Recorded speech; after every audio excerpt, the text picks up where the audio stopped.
This story happened roughly 7 years ago when I was 15. First, I need to provide some background information before the story begins. I grew up in a small town that had only a few hundred people, so people did tend to be rather unguarded since the area was considered very safe. I had a male best friend in the town who I would often visit. He lived in a more rural bit of it with a road near to his house that we would often go for walks on since cars barely ever went down it. My friend here is a hulking male with long poofy hair and a thick full beard. He looks like a stereotypical Viking or lumberjack. His name is Chris. I've been regarded as an attractive female and did look like a girl when I was 15. On a fairly typical day, Chris and I were hanging out at his house. It was somewhat late at night, but we decided to go for a walk on the road that I previously mentioned. It was winter at the time, so I was wearing a thick leather jacket that was zipped up. This made my figure look more masculine, especially since it was dark and it was hard to really see much of my appearance besides my figure. We were walking back towards his house after walking and talking for a bit. Everything seemed pretty normal that night until suddenly a red pickup truck came zooming down the road and swerving slightly as it drove. It was pretty obvious the driver was likely drunk or on some kind of substance. Chris and I really didn't think much of this beyond just making some jokes and comments about the driver seeming like they were drunk. That was until the truck just suddenly stopped in the middle of the road about 500 feet from us. Then it started rapidly reversing towards us. So I just looked at Chris and said in the most urgent and serious tone I could muster, "Dude, run." We started booking it back towards Chris's house, deciding to take a shortcut through the forest so that whoever was in the truck wouldn't be allowed to follow us as easily. He would often use this shortcut to get back to his house and knew it like the back of our hands. But we knew that somebody was clearly drunk or on some kind of drugs would have a hard time navigating in the forest or following us, especially on a cloudy dark night. The truck stopped at the edge of the road where we entered the forest, and the driver called out to us, "Hey, wait, come back." Chris and I were a decent bit away from the guy at this point and could have easily got away, but for some reason, my friend decides it's a good idea to turn around and go talk to the creep. I'm going to address the driver of the truck as Creeper. I have absolutely no idea why Chris decided to turn around and go talk to him. He didn't really always have the best situational awareness when we were younger and had gotten in trouble before for associating with questionable individuals. So of course, I'm not going to leave Chris alone to deal with this dude, but I'm also not going to go right up to the truck either. So I just hide out in the forest close enough that I can intervene if it seems like my friend is in danger, but I wasn't too terribly worried since he's a pretty big, intimidating dude.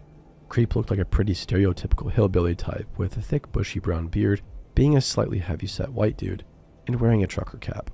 There was a skinny, clean-shaven guy with a trucker cap on the passenger seat, but he never did anything throughout the encounter.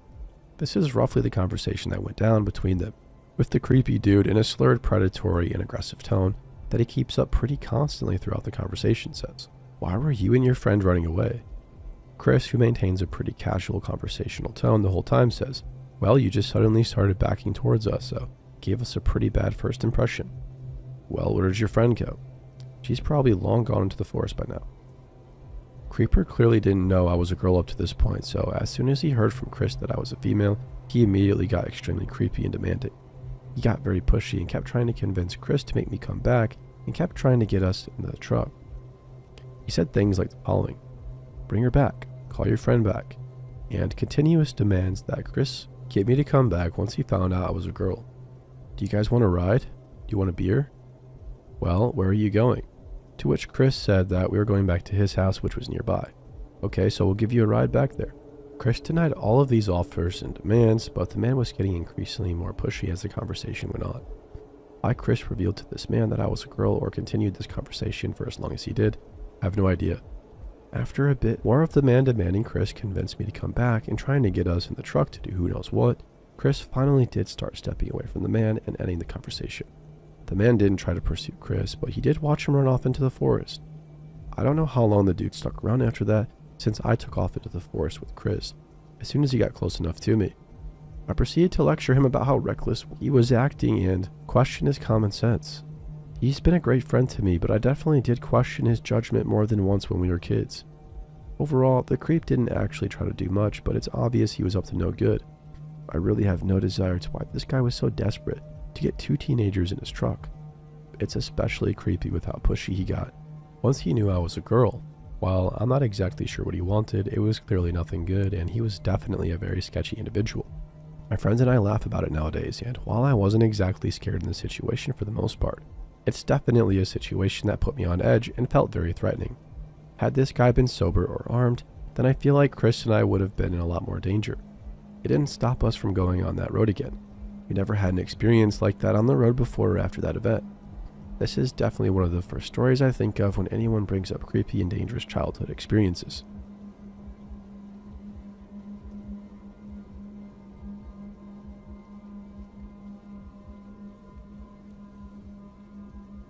I was maybe 16 and I was kind of a rebellious kid.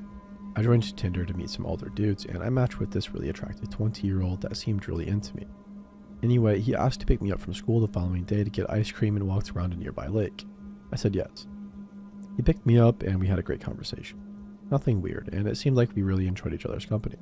When we got to the lake, nobody was there because it was the middle of October and cold on the water. We walked about halfway around the lake, and that's when it got weird. He started talking to me about crime documentaries and how he'd studied them and knew how to kill somebody without getting caught. He started making tracks in the mud and said that he would want to wear 2 big shoes so the police couldn't match him on shoe size. He picked up his shoe to show me a size 10.5 and informed me that he wore an 8. I got uneasy. He was strolling around me while I was sitting on the bench, like I was prey. He went to one of those dog baggie dispensers and pulled one off. He sleeved it up to his elbow and started swatting it in my face. I thought he might be trying to gross me out, so I was halfway giggling and swatting it away. On one of my swats, he grabbed my forearm and pulled me in and put the bag over my head. Still, I thought he might be kidding, but as I tried to get away, I noticed he wasn't letting up. I was starting to panic now, realizing I wasn't getting any air, and he picked me up in a sort of a headlock position. I was kicking and trying to elbow, and I guess one of those elbows connected to his groin, and we both fell to the ground. He laughed and said, "You've got more fight in you than I thought you did. We're just going to make you pass out, but I didn't even get that far. I'm proud of you." All of my stuff, like my phone, taser, etc., was in his car on the other side of the lake, so I decided to play along and pretend that it was funny. I told him I needed to grab my inhaler and asked if he would walk me back. He did surprisingly. I got in his car and grabbed my taser and my phone out. While he walked around the back of the car to his driver's side, I texted my mom SOS and to track my location. When I looked up from my phone, I noticed the guy had pulled out a pocket knife. He slowly laid the tip into my chest, just enough for it to almost pierce my skin. He just blankly stared at me, and this went on for probably about 30 seconds. I don't know why I said, but I did, "You're not going to do it." This seemed to snap him out of it, and he paused and then hysterically laughed. Between laughs, he got out. "That's the second time I could have killed you today." The whole drive home, he proceeded to tell me about how he would have assaulted me and mutilated my body if I'd accidentally died that day. I got home and bolted out of his car. As soon as I did, he sped off.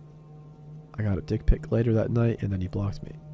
I looked him up, and it turns out he was actually 27 years old and had a criminal record for domestic violence. That's all I could get from him, though. I reported it to the police, but nothing came of it. Though probably because I wasn't willing to tell my parents what happened. Either way, it was the worst encounter of my life.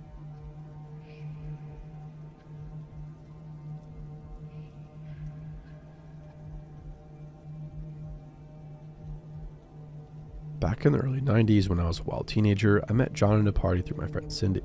John was an old high school friend of her brother and he was in town for a short visit. I was 16 and he was 21. I thought John was cute and he was definitely flirting with me. He lived halfway across the country, USA, so I figured I would never see him again when he left. But then he asked me for my address and phone number so we could keep in touch. My 16-year-old self was giddy.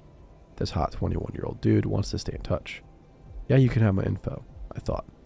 I should note that I was very mature for a 16-year-old because I have 5 older siblings with only 9 years between me and the eldest. I've never saw the creepy in a 21-year-old guy hitting on a 16-year-old. Others did, but I ignored their criticism at the time. As soon as John got home, he called me long distance. Then letters started arriving, sometimes several per week. Soon, a letter arrived with stamps all over it, indicating it was mailed from jail. He got into some trouble and he refused to tell me about it, but since he wouldn't be in jail long, because he said he was innocent. Months go by and John is still writing at least once a week. I was living with my parents, but they were never home in the afternoon. I always got the mail when I got home from school, avoiding them seeing the prison stamped letters being sent to their 16-year-old daughter. The letters started getting a lot more personal. He drew me pictures, wrote poems, went on and on about what kind of life he wanted. He asked me to send him pics, and he wanted quote-unquote sexier pics. I wrote him every 2 weeks or so, not nearly the number of letters he was sending me. One day, John calls and says he is out of jail for the time being, but he still had to go to court for something, so he might get locked up again. I tried to find out why, but he wouldn't tell me. He said it didn't matter because he was innocent and it was all messed up. He started calling again a lot. I was 17 now and rarely ever home, so he started calling later and later at night, which got me in trouble. He was getting more and more obsessed with constantly knowing everything I did. This guy was not my boyfriend, mind you. Never said he was, and we even discussed guys I liked and dates I went on, but he totally changed his attitude over time. I was tired of his interrogation, so one night when he called, I lied and said I hadn't done anything. I was sick and in my room sleeping. I just wanted to get off the phone and go to bed. He flipped out and proceeded to tell me exactly what I had done that night and named the people I was with. My brain broke and I just hung up and took the phone off the hook. After a sleepless night, I called everybody the next day. John was 1,000 miles away, yet somehow he knew where I was last night, and he knew like the instant I got home because the phone started ringing before I could even close the front door. What the heck, right? Nobody knew anything about it. I talked to Cindy and her brother. They hadn't talked to him. Her bro said they were old high school buddies, but he hadn't really known the guy for years and didn't know what the heck I was talking about. Now a large number of people were freaked out. The circle of inquiry expanded as everybody tried to figure it out. We found no answers. John called every night though, but I didn't answer. After 10 p.m. I would take the phone off the hook in my bedroom. My older siblings had moved all at this point, and my parents never noticed. So he wrote more letters, detailing the things I was doing and who I was with, telling me how much I meant to him and that he couldn't understand why I wouldn't talk to him. The letters were still postmarked from his home state, and the call still coming from his area code, so I was pretty sure he wasn't in town, but how the heck was he getting this information? I continued to ignore his calls and didn't write back. I was hoping he would get bored and give up. I didn't want to get the cops involved because I didn't want my letters to him being dragged into anything because I told him some personal stuff I didn't exactly want other people reading. Though the stuff I said was just minor drama, and I really didn't like the cops and didn't want to get them involved in my life anyway. Finally, I was on the verge of going to the police. I actually started writing out a statement with a timeline and sorted the pile of letters from him. But then the phone calls and letters suddenly stopped. A month later, I got another letter covered in stamps. He was back in jail and as crazy as ever. It was like 20 pages, front and back, wall-to-wall pure batshit crazy with doodles covering every square inch of paper. I wrote back, a single page with only enough words to explain that if he ever wrote or called me again, I would take every single page he had ever written to me and send copies to the police in his local city, the warden of the jail he was in, and to his old high school buddy Cindy, his brother, so he could spread word of John's craziness back through his old acquaintances. Never heard from John again. I also never figured out how he was stalking me either. All of my friends back then, I can't think any of them would have been playing spy for this guy and lying about it. I even tried switching up the people I was hanging out with, but John would still know, and his letter would be like, "Did you have fun after school on Tuesday with your new friend? Are you working on an assignment together?" I didn't have a cell phone, didn't have a home computer, I didn't talk on the phone about the things he knew about. The only thing I can come up with is, John must have paid somebody to watch me because without the internet, this guy managed to stalk me from 1,000 miles away. To this day, nobody in my family knows about this.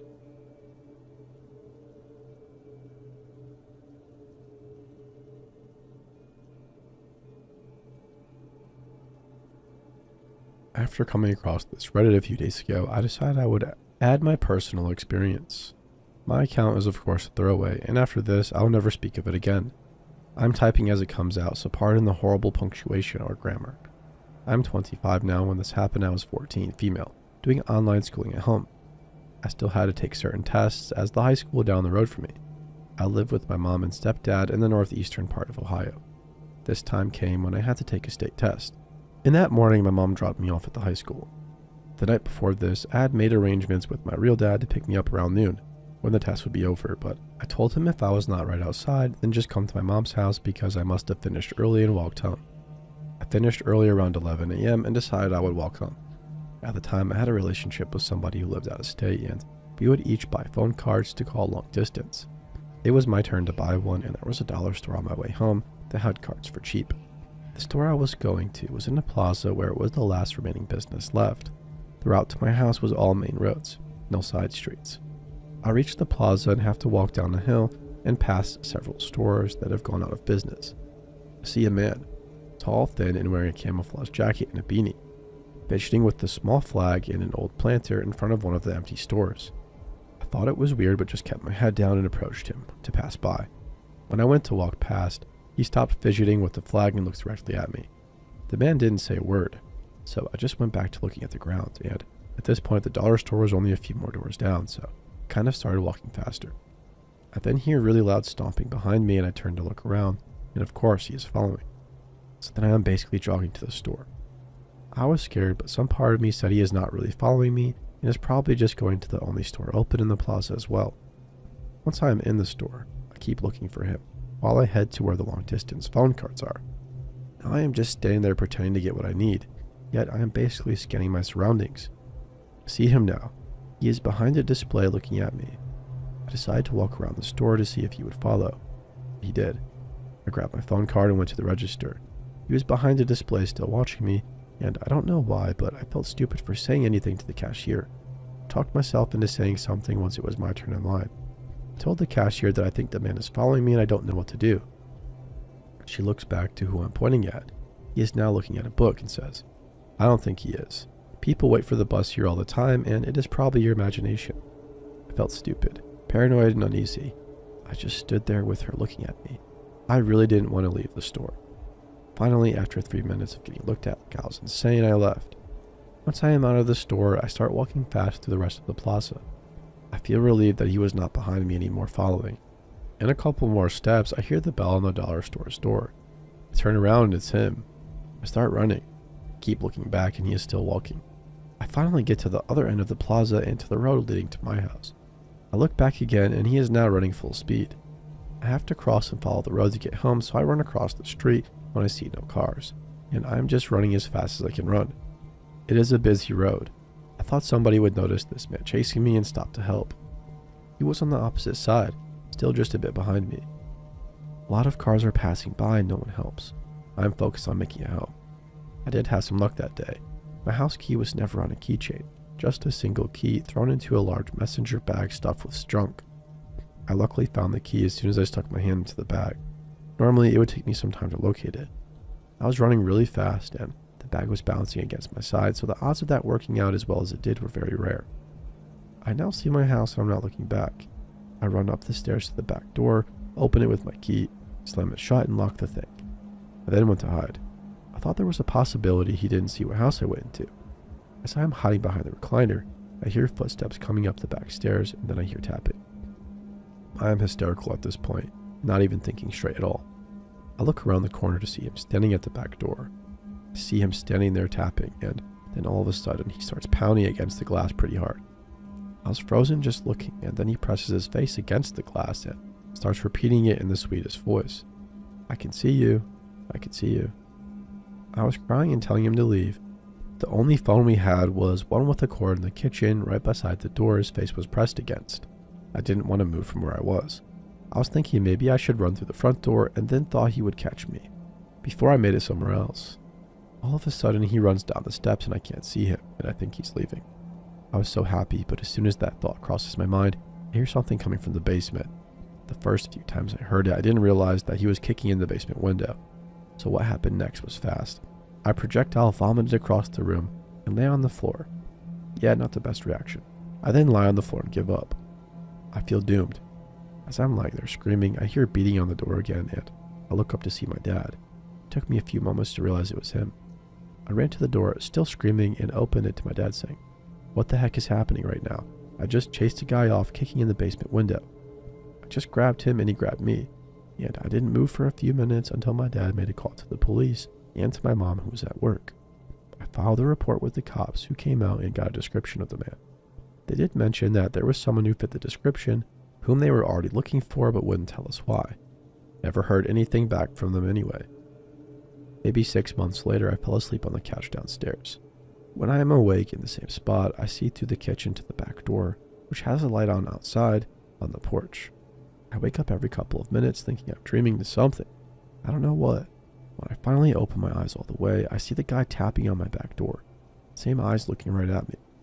I hauled ass up the steps, ran into my mom and stepdad's room, and jumped on top of them both while they were asleep to get him.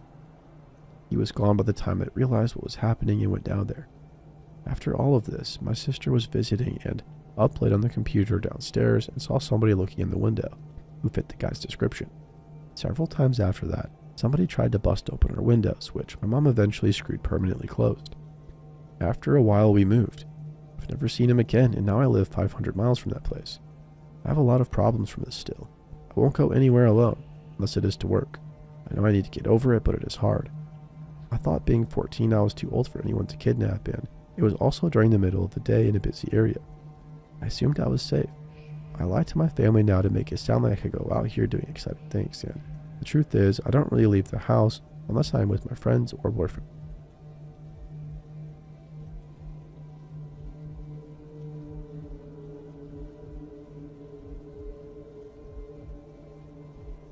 At the time, I was 16 female and I was attending my first college quarter.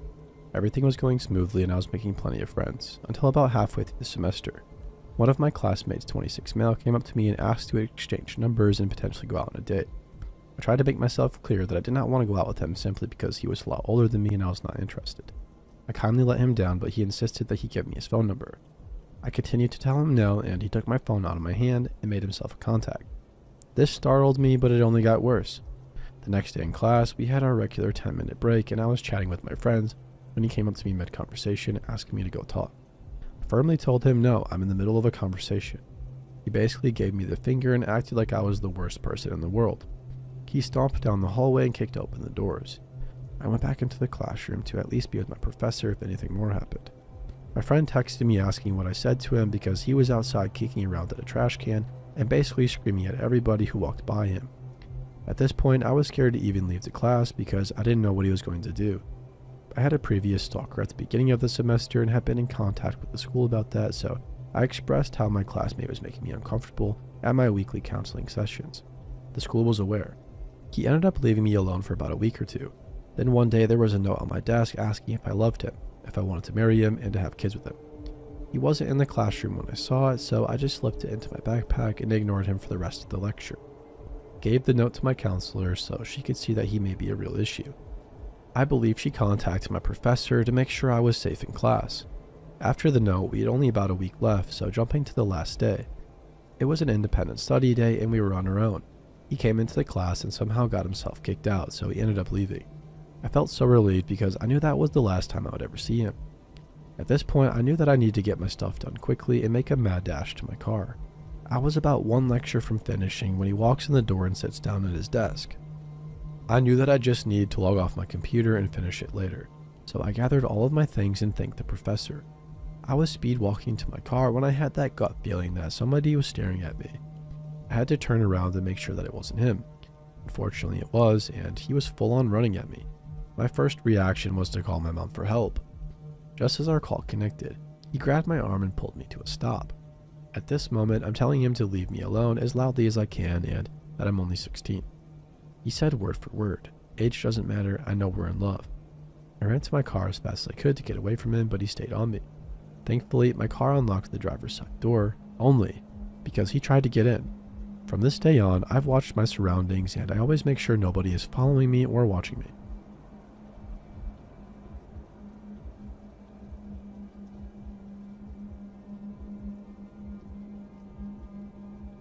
This just happened last night, and I don't know exactly what to make of it. I'm an 18-year-old dude who lives at home with his mom. I know that sounds lame, but I love living with my mom. We don't live in the house I grew up in, but we are in the same neighborhood as my grandma's house and only a minute away from all my aunts and uncles and cousins. It's always been a nice and happy area for me because I grew up around here. To say it plainly, I love this place and I feel very comfortable almost everywhere in the city. Nothing bad has happened to me or any of my family members while we've lived in this town. It's close to the Gulf of Mexico and it's full of chemical plants and thus workers from chemical plants and their families. Most people mind their own business and have a lot of respect for hard work and integrity here. But there are some crazies, I guess. There was a body found in a storage unit not too terribly long ago. It was a woman who was murdered by her husband. A man who used to work at the same power plant I work at now was arrested for killing a woman with his car and driving away. The point being, shit goes bad sometimes here, but most of the time it's all okay. That's why I think this little event is a little shocking to me. It was a typical Thursday. I woke up at 7 and went to work and got off at 4. I went home and did all the normal stuff I do, like taking a shower, played some video games, smoked a little bit of weed and ate dinner. Pretty good evening so far. My mom's friend April came over and stayed for a couple of hours. She lives a block away and walked here but didn't want to walk alone in the dark. My mom told me that at about 9 p.m. she was walking April back to her house and that it would only take a second. I said, "Alright, see you soon," and they left. No more than a minute later, I thought I heard tapping on my window, but it was so light and inconsistent that I still don't know if anyone was actually tapping on the window. I still felt a little paranoid, and so I turned on some music to distract myself. I turned it down a minute or two later when I thought I heard my back door open. It's very loud because of 1, how old it is, and 2, how we always keep the spare key in the lock which jingles every time it's opened. I turned my music off and didn't make another noise for a minute. I didn't hear anything. I know someone opened it. I know someone was already inside my house. I could feel it, but I didn't hear footsteps or a voice or anything. It was silent. I was kind of scared, but I quickly told myself to grab the knife I keep in my desk drawer. I did so and felt a little bit dumb because I figured I was just being paranoid. Better safe than sorry, I guess. Once again, it was silent for a while. I thought that if I acted like I had the upper hand over him, he'd be intimidated or scared, so I stood up and walked out of my bedroom, knife in hand. I don't know why, but I whistled. Just 1 note. I took a few steps forward. I was about to turn the corner and the back door would be in view. I stopped again and whistled once more, still thinking I was big and tough. I was about to walk around the corner. Then I heard something that made my hair stand up. I heard someone whistle back to me, clearly coming from my living room. The back door is in the living room. I was scared. I peered around the corner and nobody was there. The door was closed but unlocked. I don't know if I left it unlocked or not. I truly can't remember. My mom came home a few minutes later and I didn't tell her because I don't know. It's just weird and it doesn't make sense.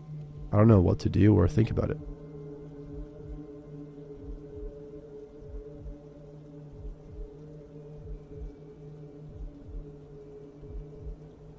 To preface this post, I grew up in an upper middle class family. My dad was a young professional and my mom was next level, taking care of 3 kids and being a GM for my dad. Then shit hit the fan and they divorced. At this point in time, I was in junior grade, 7 or 8, and I had recently gotten bus privileges. I was busing to school back and forth on my own with no issues. Being an independent teenager and giving my mom a break, single mom and 3 kids. Now, the bus picks me up and drops me off at the exact same spot, at an intersection on a main road which intersects with my residential road. It's literally a 1-minute walk to my house. Now, growing up, my mom talked to us about stranger danger. Yet, despite that, I led a fairly sheltered life up to that point. I was overall a very talkative, nice kid. I could strike up a conversation with anyone, and usually my guard wasn't really up per se. I tended to trust everybody even if I met you for the first time. On this fateful late afternoon, the bus dropped me off at the usual spot. I was minding my own business walking towards my side street when I heard the voice of a woman. "Hey, little boy, it's cold outside." I turned around and that's when I saw the white cargo van. The woman was practically leaning out of the car. She was dressed rather nicely, all black and fairly young with a nice smile. The cargo van doors were completely swung open and she was leaning out. I strongly believe in a 6th sense, your gut, intuition, or whatever you want to call it. My gut was telling me to get home, to walk faster and to create distance. "It's cold outside. Let us drive you to your house," she said. "It's winter, by the way." "No, it's fine. My house is just down the street," I pointed. She was persistent. The van slowed down some more. She was leaning out further. I was practically walking on the gravel at this point. She kept on talking to me, but I was no longer listening. I wanted to get a better look. I wanted to see what she was trying to hide in the cargo van. You see, she was leaning in such a way that she was obstructing my view of what was inside. And as I walked, she kept shifting. I managed to sprint fast enough and get ahead of her. That's when I saw him. There was a man crouching behind her out of view. I remember seeing his body. He was hunched, ready to pounce. When I saw him, that's when everything sank in. They were trying to grab me. I'll never forget the face of that woman. She went from cheerful and happy to sour in an instant. She dropped her acting, slammed the door and sped off. As an adult, I am convinced this was a planned act of opportunity. Around that time, we had a series of kidnappings in my city or town. All the kids my age had reported the same white cargo van. In this instance, they followed a bus and just waited for the perfect moment to strike. I could have easily been one of those missing kids on a milk box. I still get chills when I think about it to this day.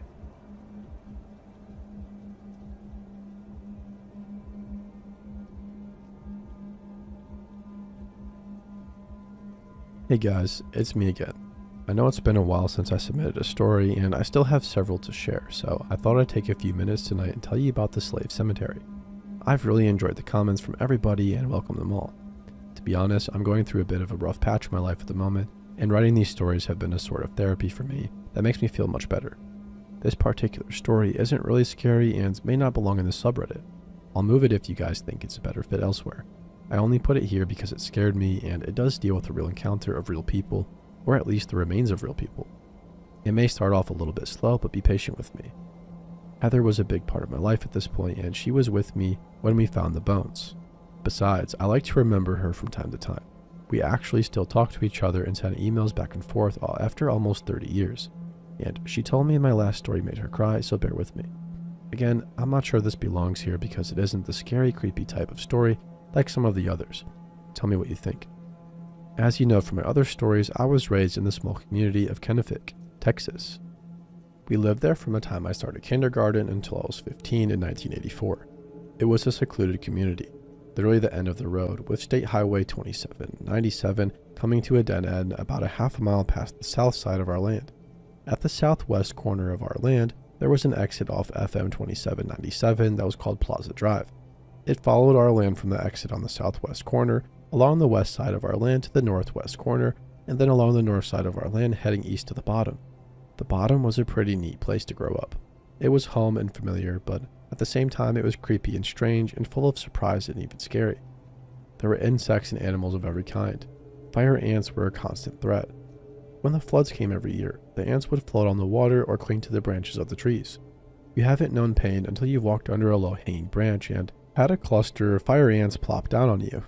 There were big fat water moccasins, also called cottonmouths because the inside of their mouth is white and smells of rotting meat. These were to be avoided too. We had raccoons and possums, opossums to the rest of the world. There were also wolves and bobcats and lynx and the occasional mountain lion or cougar. Alligators weren't very common, but weren't really a surprise to see either. They were never really that big. The biggest I personally ever saw was probably about 6 feet long. They usually showed up after the floods every year, so you can see that it was about as country as you can get. Hunting wasn't only a favorite pastime, it was a way of life here. I knew how to skin a squirrel or a raccoon before I could even do long division math. This was the summer of 1983, just after school had let out for the year. I didn't know it at the time, but my father had applied for a job at Fort Sill, Oklahoma, and we'd be moving there the following year in November. I was happier than I had any right to be that year. I was in love for the first time. I don't mean that I was crushing on a girl from math class. I mean I was in love, capital L and all. I don't know if it was a lack of options or what, but she was way out of my league. I was a tall, clumsy teenager with feet and hands that were too big for my body and a voice that squeaked when I got excited. I was quiet and probably not as homely as I felt, but when compared to Heather, I was downright atrocious. Heather lived 3 houses down from me, and we'd known each other since I was in 2nd grade. She was a mouthy little girl who turned into a snotty little teenager who evolved into something akin to a goddess the year earlier. We actually hated each other when we first met, and she was constantly telling on us for one thing or another. After the Christmas break the previous winter, she got onto the bus wearing glasses, and she had braces. I don't know why, but from that moment on, she was in my every thought. She was light-skinned, almost pale, and had the prettiest green eyes. She had long flowing black hair that turned to an auburn shade in the sunshine, and she had a way of tossing it over one shoulder that just took my breath. When she got on the bus the day I realized that she was so pretty, she caught me staring at her, probably with my mouth hanging open, and instead of making a smart-ass remark, she smiled at me and went to sit with her friends. I watched her walk by, and then when she and her friends started giggling, I turned around. That afternoon, I made it a point to sit closer to the back of the bus where she and all of her friends usually sat. I don't know if it was divine intervention or scheming by her friends, but the only seat available that day was with me. At first, she sat with her back to me, talking with her friends behind her as I watched the world go by out the window. She would flip her hair and I could smell her perfume. Even now as I write this, I can remember that. It was Charlie, and to this day, whenever I smell it, I am reminded of my time with Heather. By the time the bus went through all the subdivisions and stopped at all the stops, it took about an hour and a half to get us all home. Our stops were the last on the route because we lived at the end of the highway. After Candace and Allison got off about halfway home, she turned around and slouched down on the seat, resting her knees on the back of the seat in front of us, and opened up her math book. I was too nervous to talk to her, and that probably would have been the closest I ever got to her, but then she asked me if I had Miss Williams for math when I was a freshman. I knew Miss Williams well. She had a paddle that she named Channel 26. She never wanted to watch Channel 26. Unfortunately, I had had several encounters with Channel 26. I thought of a million witty answers hours later that night as I lay in bed thinking about her, but at the moment all I could say was, yeah, I had her in second period. Of course my voice chose to do its chipmunk thing and I wanted to hide forever after that. Heather didn't seem to notice though, and she slid a little closer to me so she could show me the algebra she was trying to do. It's weird, but even at this moment, almost 30 years later, my heart is beating a little faster with that memory. Luckily, I was actually quite good at math. I work as an electronics technician now, and math is a big part of my day. Algebra and geometry and trig all seem to come naturally to me. For the most part, there is only one answer to a math problem. It's either the correct answer or not. I began to show her how to do the equations, and the next thing I knew, it was time to get off the bus. As I got up to leave, hating that the ride was already over, I offered to help her before school the next morning. She looked up at me with a big smile that melted me to the core and said, "Oh, would you? That'd be cool." So I helped her the next morning, and that afternoon she sat with me again. We started sitting together at lunch, and at the end of the week she got an A on her test. I remember standing in line after school, waiting for the bus when she came running up with her ponytail flying from side to side, waving her paper to show me. She held it out in front of her with both hands and told me, "Look, we did it." Then she threw her arms around me and said, "Thank you." To be honest, I really don't remember what I said after that. For whatever reason, she continued to sit with me on the bus and before school and during lunch and again on the ride home. She did probably 90% of the talking, but I was elated just to be the one she was talking to. When I finally got up the courage to ask her to the Valentine's dance, she looked at me with a wrinkled nose and said, "Really?" I suddenly felt like I'd been kicked in the stomach. That look and that word killed me. My heart stopped and I almost wanted to disappear or take it back. Then she said, "You want to go with me? Why?" I stammered something about how I thought she was the prettiest girl at school and how I liked to hear her laugh and watch her smile. Heather flashed me the biggest smile, and again she wrinkled her nose and asked, "Really?"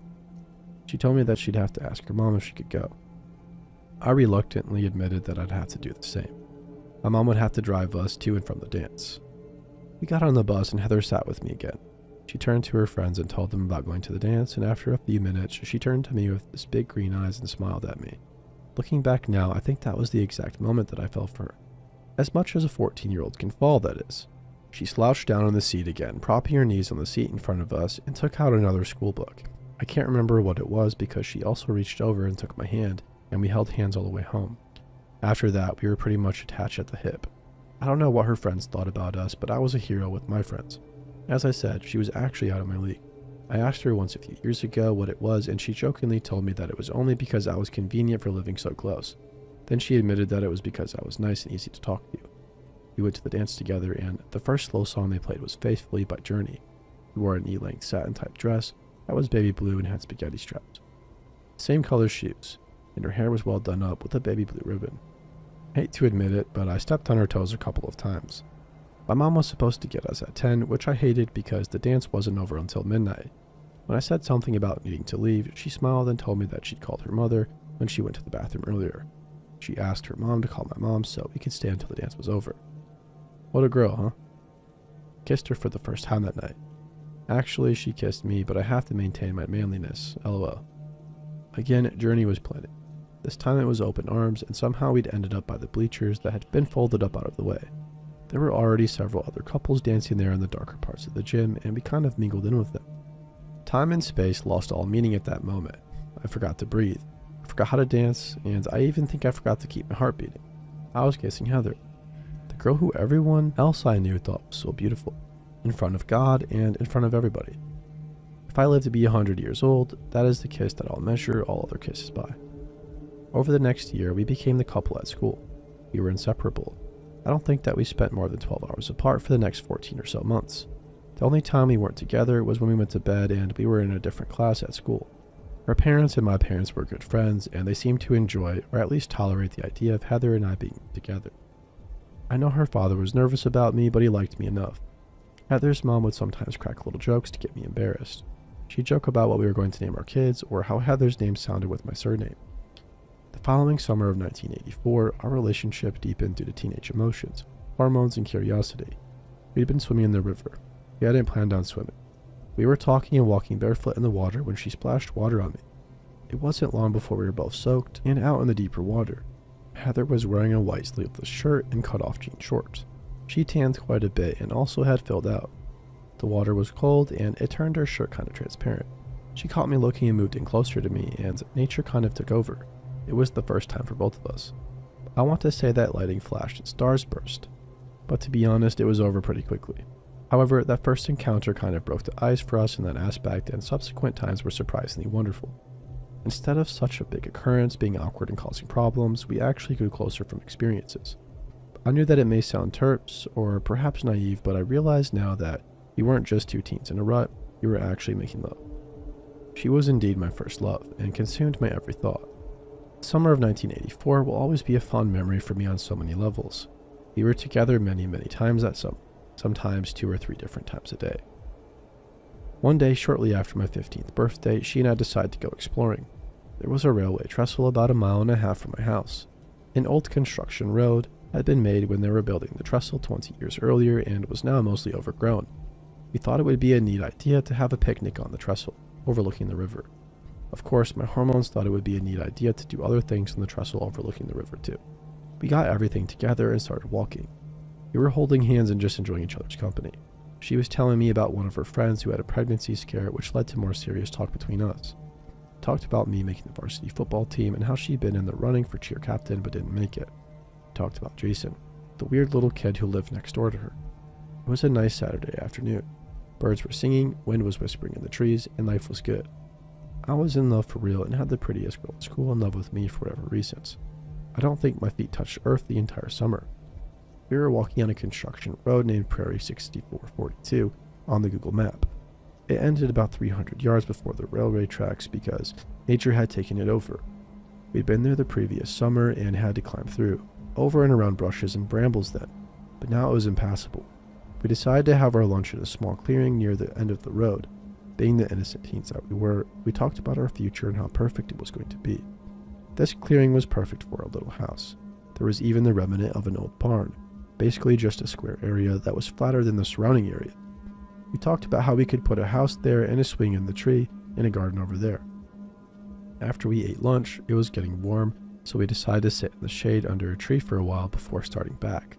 We laid on top of the tablecloth we brought, and she turned her head to one side and had straightened out and was basically lying on top of me when she suddenly stiffened and yelped and sat up and then stood up and backed a few steps away, her eyes wide with fright. Thinking it was a snake or something, I knew better than to make any sudden movements, so I asked her what it was. She hugged her arms around her. Yes, we were still dressed, by the way, and pointed. "There's a skull," she said.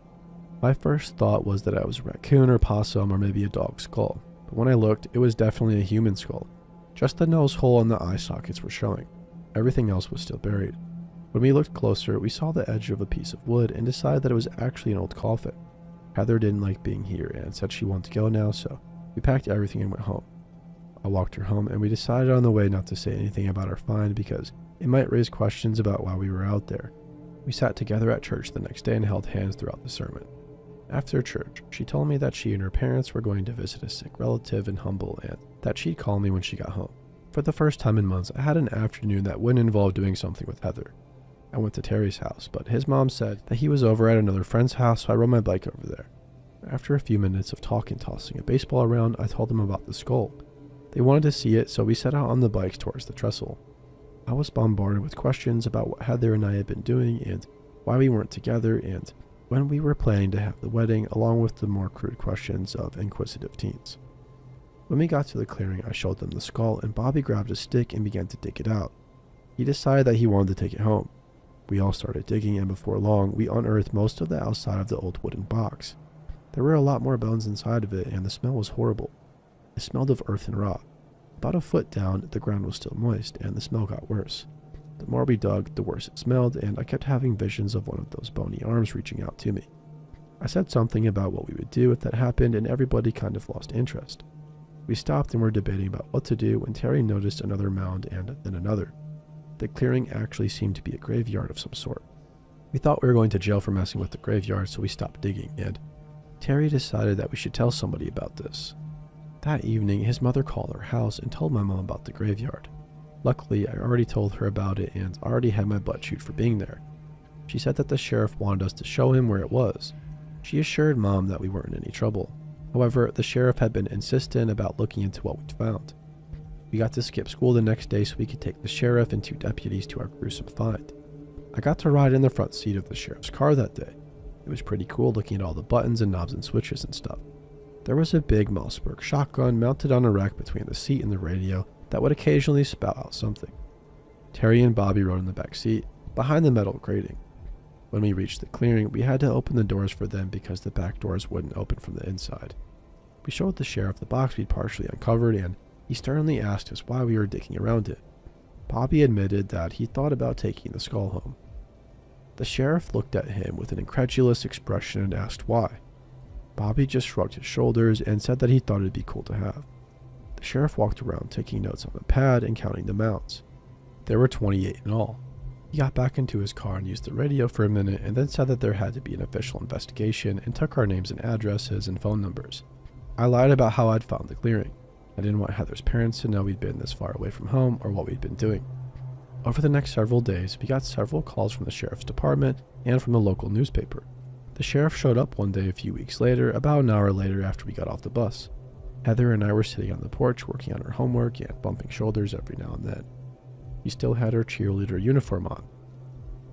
The sheriff told us that the land had been taken from the owner when the railway had been built there in the early 60s. It was called eminent domain.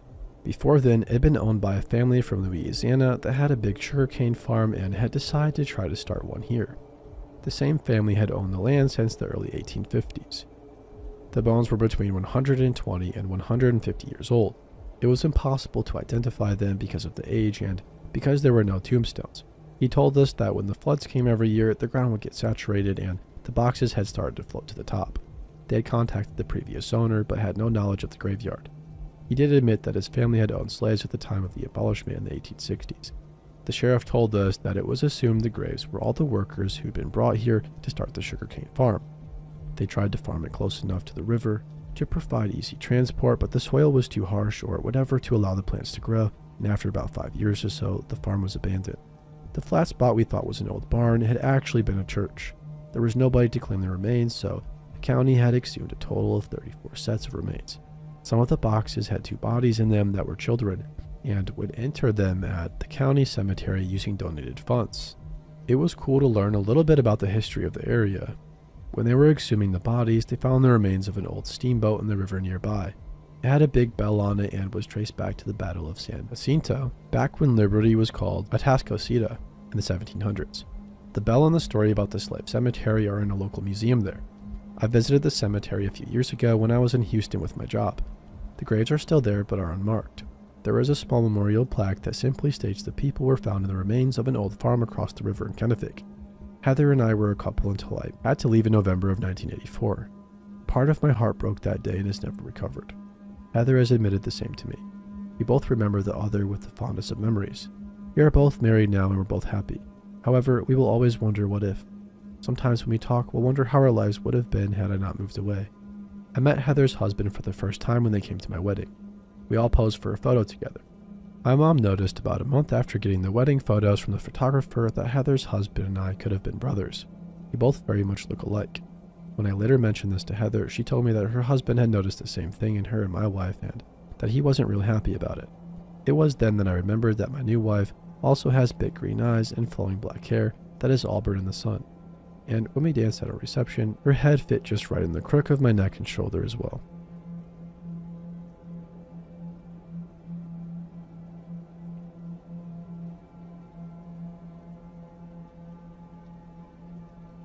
I lived in a border town growing up.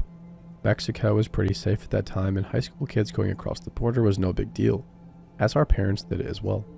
It was the summer before I went to college, and I worked as a cocktail waitress at a nice club, catering to the white residents of the city, as well as people in the Air Force Base. I was becoming friends with another waitress who was a blonde, blue-eyed girl, well off, and whose parents left her by herself at their house by the lake. I was very poor and Hispanic, but she was always nice to me. The club closed at 2 a.m. If we wanted to have fun ourselves, we would have to go to Mexico because at that time friends' parties were done. This girl had been dating a rich Mexican dude. She was like 17 or 18 and he was like 19 or 20.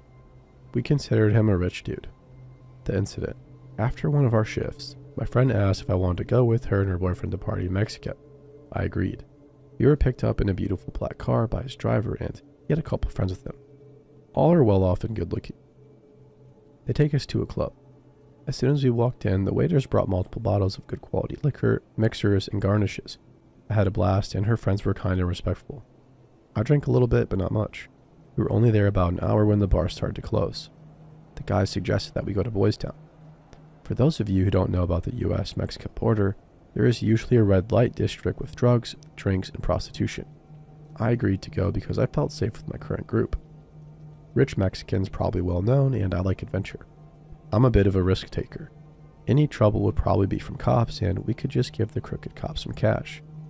We take this fancy car through a dark dirt road outside of the small city until we see flashing lights of Boys Town, like a movie set. We go to one of the bars and enjoy the show. It's a mix of drunk college boys, Mexican cowboys, and the desperate women looking for their mark. I was surprised. There really is a donkey show, but it's not what you think. The whole night my friend's boyfriend and his friends had treated us to drinks. I was getting drunk and needed to use the restroom. I walked down a red-lit hallway and encountered a prostitute with only a see-through scarf around her hips. She smiled at me and curled her finger to beckon me to a small room. Being the curious girl I am, I was tempted. She was beautiful with wavy black hair. I smiled and started walking towards her. I suddenly felt strange, surrounded, I guess, is the feeling. I stopped and started to feel very uneasy. She continued to try to lure me into one of the small side rooms. I shook my head and returned to the table with my friends. Another drink was waiting for me. I took a couple of sips and just felt weird. I told my friend that I didn't feel so well and asked them to stop buying me drinks. "This is the scary part," she says. "We haven't been buying your last few drinks." Like nothing. What the heck? I quickly turned to the bar and noticed that several men are looking my way. Someone I didn't know was sending me drinks. I told the group that I had to go, and if we didn't leave, I would make a scene. We left. I headed home and didn't speak. I felt super wired and amped. I haven't felt like this before or after. I was often feeling out of control. I got home at around 6 a.m. My mom was waking up and was wondering what I had done. I told her I had hung out with my friend, her boyfriend, and their friends. And I proceeded to stay up wired for hours, trying to act normal. Maybe I'm being paranoid, but I think somebody was trying to hurt me or trick me. I was a pretty girl who was poor. If I disappeared, so what? Was that prostitute trying to get my money, or was she luring me into a trap? Who was buying me drinks that ended up with me feeling out of control?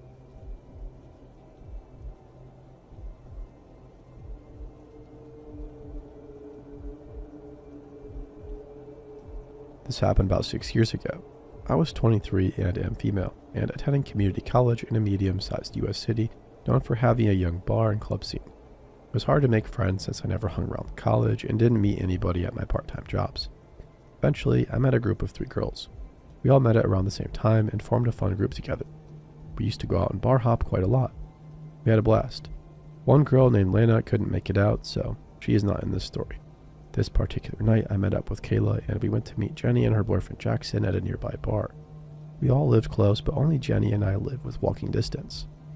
Kayla was going to stay over at my place about a half-mile from the bar area. Jenny had met Jackson about 3 months before. Seemed like a cool enough guy, a few years older than us. We'd met him early on in their dating life. By this time, we'd been to a party at his house and he'd been out with our group before, so we knew him somewhat well. Jenny gushed about him and really liked him a lot. The bar we went to first had a small dance floor, pool tables, and other games you could play. It was chill, and that's how we liked it. We didn't tend to go to more of the clubby places.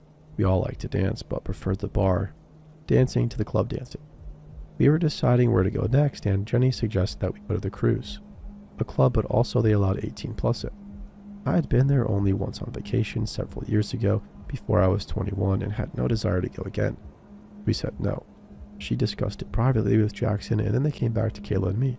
She begged us to go on the cruise because it was Jackson's last night in town before they went away for 6 months.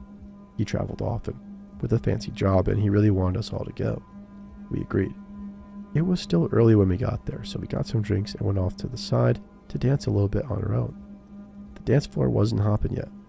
Now, this is where things got weird. Jenny and Jackson are watching Kayla and me dance and asked us if we have ever made out before. That might seem normal to some of you, and honestly, it didn't make me blink at the time because we were buzzed and feeling good. But we said we hadn't, and Jenny and Jackson asked us to. Kayla and I were like, we're drunk and having fun, so why not? So we did for their entertainment, I guess. Eventually, the dance floor got full and we went out to dance. By this time, I knew I had enough to drink and wasn't buying myself anything else, but Jackson kept asking what I wanted and brought us all 2 to 3 more drinks as we were dancing. I did the most drunk girl thing ever and fell down on the dance floor. So embarrassing. Now, like I said, we went out often and always knew our limits. None of us were falling down drunks or had even had blackouts before. I recall very little about leaving the club and walking home. I lived close by, but it was still between a 10 to 15 minute walk, depending on how far down we wandered. I always felt safe previously. Kayla and I woke up the next morning to vomit on the floor. She was sleeping on the tiny couch in my studio, which was odd because she always slept in my king-size bed with me when she stayed over. I had vomited in my sleep even, but sat up and did it on the floor. She had vomit dribble out of her mouth, and she peed on my couch as well. We found this very strange, but we both got this messed up. Like I said, we were pretty successful at having a good time and stopping at our limits. I thought we got drugged, but I couldn't figure out how. I also had caked on mud all over my shorts I was wearing, but not inside my underwear or my white sweater. No memory of how the mud got there. We both had vague memories of talking to hitting on some under 21 girls as we left the cruise and were totally mortified. Beyond that, I'm shocked we both got back to my place unscathed. I felt beyond terrible that day, like the worst hangover times 10. I thought I almost need to go to a hospital. That is the event that caused us to be like, maybe our partying days are behind us and we shouldn't drink so much anymore. Stick to chill lounges and such. I pushed it out of my mind and didn't think much of it until recently. I recounted this story to my current SO. He theorized that my friend Jenny and her boyfriend Jackson may have drugged us. What for? I'm not sure. Maybe to soften us up to a foursome. Couldn't really say. Jenny was my good friend, so I'm shocked she would have planned to drug us. Our group sort of fragmented after that. Kayla and I still hung out for a while, until we both moved. We are still good friends to this day, though we live far away. We didn't see Jackson until a few months later when he came back for a visit. We met at a bar just for a few minutes to say hi. I was out with a big group of people. My workout group had a night out. Jenny was talking to someone, and I talked alone with Jackson for a moment. Just a regular hi, how are you stuff, and they left that night. A male friend from the workout group said that he was looking at me lustily. I denied it and said that his girlfriend was my good friend. Jenny and I hung out less, but we're still friends. Looking back, maybe it makes sense with what happened at the cruise, asking us to make out or insisting we go there. It was rather anticlimactic because I never confronted either of them. Of course, something else could have happened altogether, but it terrifies me that my friend I was close to might have conspired with her boyfriend, or even if Jackson did it on his own. He and Jenny got married and moved far away, and I haven't had much communication with them since. I hope this isn't some dark hobby of theirs. Now I'm super paranoid about who buys me drinks, and won't ever leave a drink with someone I haven't known for a very long time.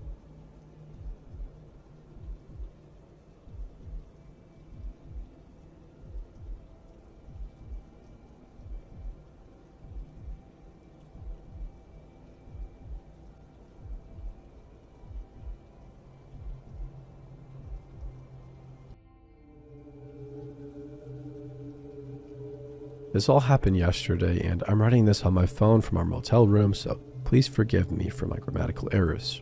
Here we go. Fort Bragg, California is a small beach town northwest of Sacramento. It has kind of a Stephen King feel to it. You know what I mean? That misty, almost eerie small harbor town. But it's beautiful and a huge tourist attraction. You get people from all over the US that travel here.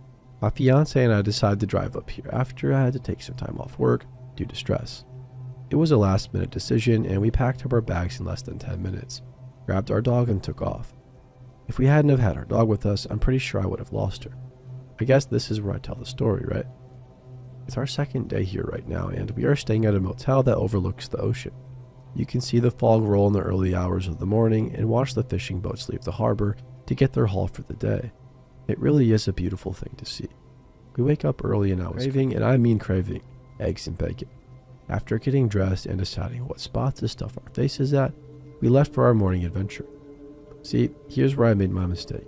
I was driving down the road and it looked like the stop we crawled up to was a four-way stop sign. But I guessed wrong because when I pulled out and cut off a small Ford Ranger with a dinky trailer attached to it and 2 old men driving, I realized a little too late that I had cut them off. They threw up their hands and pointed at me, but Lily didn't even notice it. I threw my hands up in a sorry, I'm just a dipshit tourist kind of way, and they just stared me down. It was a hillbilly standoff that George Strait would be proud of. I didn't think much of it and kept driving down the foggy 2-lane road to get breakfast. I didn't even think to say anything to her about it. I never thought I'd see them again, and I didn't want her to complain about me not knowing how to drive. I was wrong though, very wrong, and I'll never forget what happened next. We got back to the motel after a not so great but overly expensive breakfast. We cuddled up and talked about our plans for the future and what we wanted to do in life. But midway through our conversation, she realized that we were out of dog food to feed Bruce. I agreed to going up to the cute but creepy market and grabbing a bag of goodies. Kissed her on the cheek and jumped in the Navi. We called our navigator Navi and left and got about halfway to the store before I realized that I forgot my wallet on the nightstand. When I pulled back into the parking lot, I saw it. That same Ford Ranger with the janky trailer attached to it. The only difference was that Hank and Boohammer were inside of it. I don't remember seeing them there last night, I thought. I walked up to our door while looking over my shoulder, wondering, what are the chances these douchebags are staying here? And then not 2 seconds later, my heart started beating faster. Our motel door was open, but barely cracked. It was open slightly to the point where you could see a sliver of light, but nothing more. I slowly pushed it open and looked inside, but I didn't see anything. Lily and Bruce were both gone. It was more like they were never actually there at all. My heart started racing and I dropped my keys on the floor and ran outside. My heart literally pounding in my chest faster than a jackhammer in New York. I didn't see the creepy old guys from the Ford truck or Lily outside. I was becoming angry and frantic by this point. Where are you guys at? I'm thinking in my head. I thought before the screaming inside my head was cut off by the sound of familiar barking. I heard Bruce barking and I ran, faster than I've ever had in my entire 28 years of life. I ran straight over to the front office where the sound was coming from, and that's when I saw her and our dog inside the office. She was crying, sitting on the floor, and his hair was standing straight up until he saw that it was me sprinting towards them. Lily got up and ran into my arms. Meanwhile, the clerk is on the phone and I'm wondering, what the heck just happened in the 2 minutes I was gone? This is what happened, told by her, and it makes my blood run cold. It turns out as soon as I left, not 30 seconds went by and those inbred assholes knocked on the door. Lily opened it thinking it was me forgetting my wallet, which I did, and they tried to force their way into the room saying, "You can thank your boy toy for what's coming to you," while grabbing her and covering her mouth. But these weirdos didn't realize one thing, and that's that we had a dog on our back seat when I cut them off. Bruce jumped off the bed and didn't hesitate to bite the one grabbing her. They kicked him and tried to shake him off, but he wouldn't let go.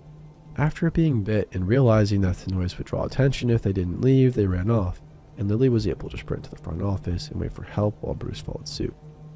I wasn't there. I couldn't protect her. If we would have found the dog sitter and our plans weren't last minute, she could be gone right now. But my dog was there, and he did exactly what a good boy, no, the best boy would do. And for that, he is truly my best friend. If he wasn't there, what would have happened? Would she have been kidnapped, beaten, killed? All of the above? The craziest thing is that they haven't been caught yet. We fled all 3 reports with the local sheriff. I told them what had happened earlier that morning, and the cop looked right at me and said, "You're lucky your dog was there. If he wasn't and they got in there with her, you could have been filing a different report right now." Got tears in my eyes at that. I looked over at Lily and Bruce and thanked God that I rescued him from the pound, because in return, he rescued the love of my life when I couldn't.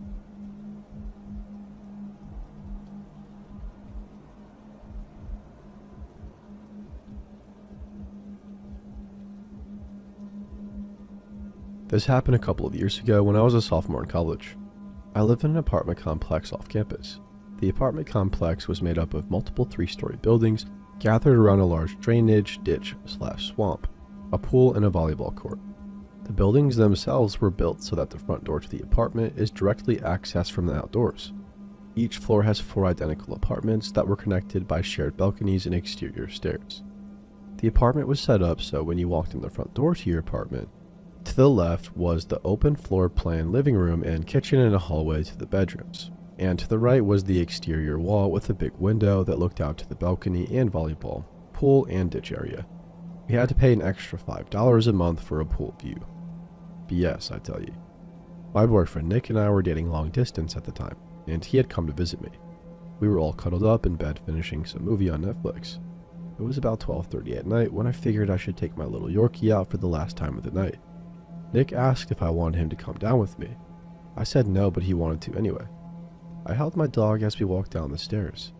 We were both dressed in minimal clothing because it was hot outside. I vividly remember how no people were around. It was a spring Friday night and nobody was out on their balconies drinking with friends. No one in the heated pool. It was just empty. It gave off a weird vibe because their apartments were full of college kids. We go to a party school and it was Friday, so something just felt wrong. I set the dog down and we stood about 15 yards from the base of the steps. Nick had the same weird vibe and mentioned to me just keep a lookout. Although it was a semi-spooky night, I felt safe because Nick was there. I knew he would look out for me. I had my back turned to the drainage ditch and was talking to him. About 5 minutes into potty time, and suddenly he goes silent. His face scowls. There's a man over there. I initially thought, okay, so what? But his tone freaked me out.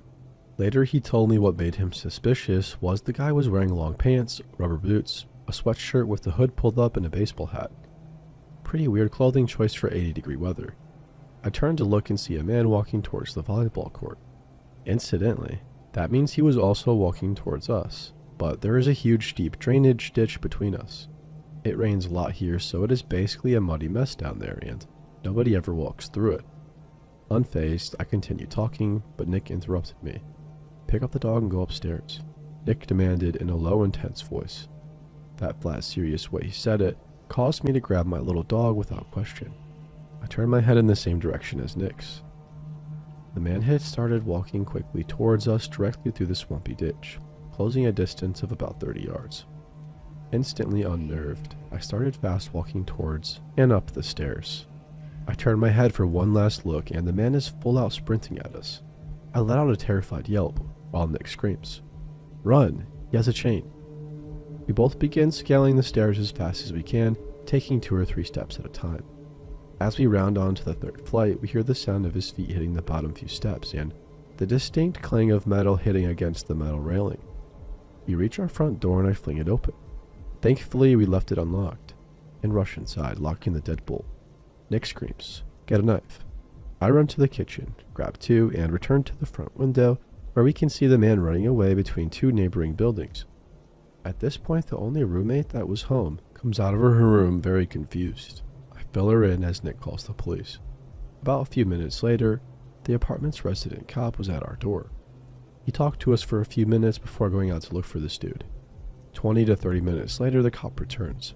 He said he couldn't find the guy, but he found about 2 feet of heavy-duty chain near the buildings we saw him run off between. I have no idea what he would have done if he had caught us, or how the night would have turned out if I had gone down the stairs alone.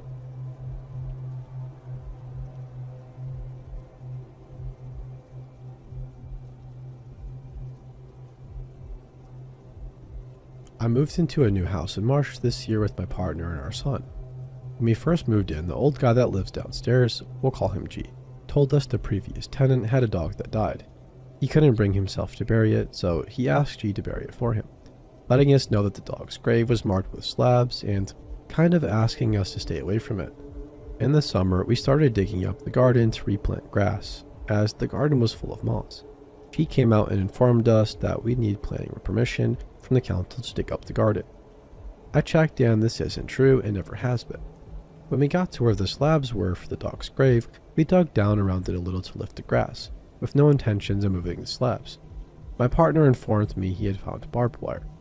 To start with, we assumed it came from the wire fence at the back of the garden, as it's really close to it. My partner and his friend tried to dig up all the barbed wire, but instead of leading to the fence, it surrounded the grave, going deeper into the ground. We had to cut it and stop digging. Since then, I've spoken to family and friends about it, and every single person has said I should dig it up in case it's not a dog. What do you think? Should I dig up my garden? A few other things that could possibly be red flags. I live in the UK and we have big outdoor bins where I live. We have 3. G keeps his in his spare room, for storage he says, and pays another neighbor to use their bins. He also has a big white van that keeps parked far away from the house. Once he had the van here, painting parts of it black. My sister saw a bed in the back. I don't even want to know why that's there. I'll also admit that this could be nothing. I do watch a lot of true crime and could be reading far too much into absolutely nothing.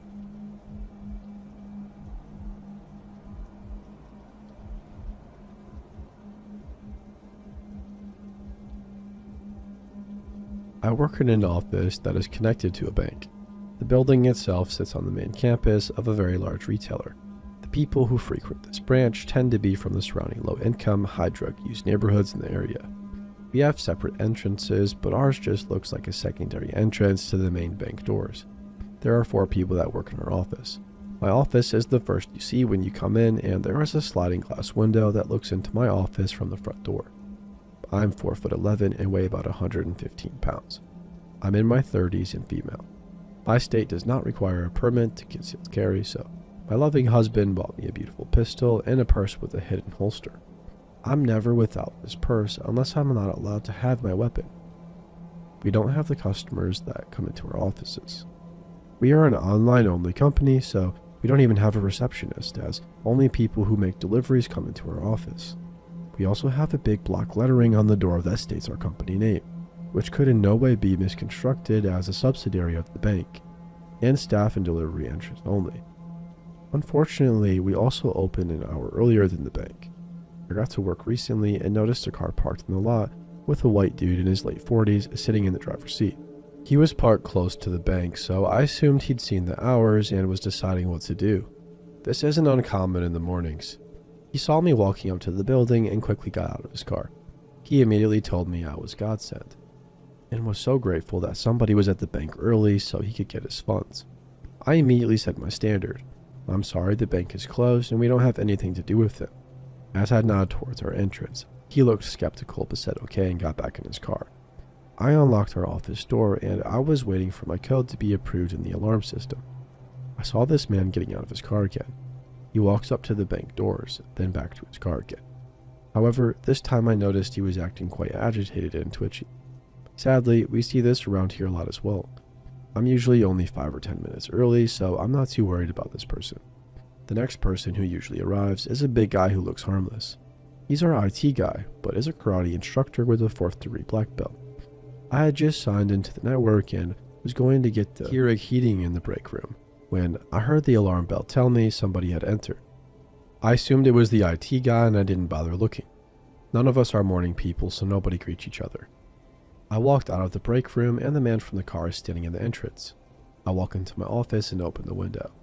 He says he knows we aren't the bank, but maybe I know how to get a hold of somebody in an emergency. Sorry, bud, we have nothing to do with them, period. He seems a little bit upset and even more skeptical, but goes back out the door. I close the window, and just as I'm sitting down, I hear the door again. I look up, and the same man is opening my window. I quickly go back to the window and tell the man to get out of our offices. I realize now he's definitely needing money to score, as I recognize the look. Crap. He starts demanding I stop lying to him and wants his money now. He knows I'm with the bank and I can get his money, that I'm just being lazy. I point to the door and say we are a different company and he needs to leave. He's close to 6 feet tall and skinny, but I'm not going to even consider leaving my office. My door is always closed. He is getting more mad and telling me to stop being so lazy and get on my computer and tippy-tap the keys to get his money right now. He starts to pace a little and is bouncing on the balls of his feet. He suddenly lays a steak knife on the window and says again to give him his money. As I run my desk to sit at my computer, I grab my purse and lay it in my lap as I sit down. My computer is already loaded, but he doesn't know that, so I tell him he has to wait a bit until I can get it started. I unzip my purse, pull out my cell, and dial 911. He can't see my laptop under my desk, and I keep saying my computer takes a minute to load up. I have a flap that covers the screen on my phone, so I flip it over and just leave the phone on, and I speak loudly and repeat to the man that he's making a mistake as, this is blank, and we are in an office from a different company next to XYZ Bank on ABC Company campus. I then take out my gun, take the safety off, slowly stand up and raise the gun in both hands. I tell this man to get his knife off my windowsill and to get out of the building immediately. Honestly, my heart was pounding in my ears and I was doing my damnedest to not just let my hand shake. I was so terrified at that moment, I never thought I'd have to show anyone my pistol. He went even paler than he was, and he didn't even grab the knife, just turned to race out of the building and ran smack into the chest and arms of the IT guy who saw the knife on the windowsill and was coming in to intervene. He was far stronger than the tweaker, so the IT guy just held him in a big bear hug. I put the pistol on my desk, got online with the police to make sure somebody was coming, and walked out to the front to make sure the IT guy didn't need any help. Then I sat on the low wall in front of our building and did everything in my power to slow my heart and stop shaking. About a minute later, I was leaving my breakfast in the bushes. The cops arrested the man and took my coworker's statements. Apparently, the IT guy had seen the guy walk into our office, but figured he'd leave when I told him we couldn't help but got suspicious when he was there for too long. He had walked to the guy's car and written down the tag and was walking up to our door when he saw the knife on the sill, but the guy was already running towards him. A couple of hours later, one of the cops who'd been there that morning came back by. He wanted to let us know it was a guy who'd been wanted for holding up a gas station earlier that morning. And no, he didn't have an account with the bank either. He'd planned to rob them also. I've taken a concealed carry course and I know how to handle a weapon. I had never had to reveal my weapon before and I pray that I will never have to again.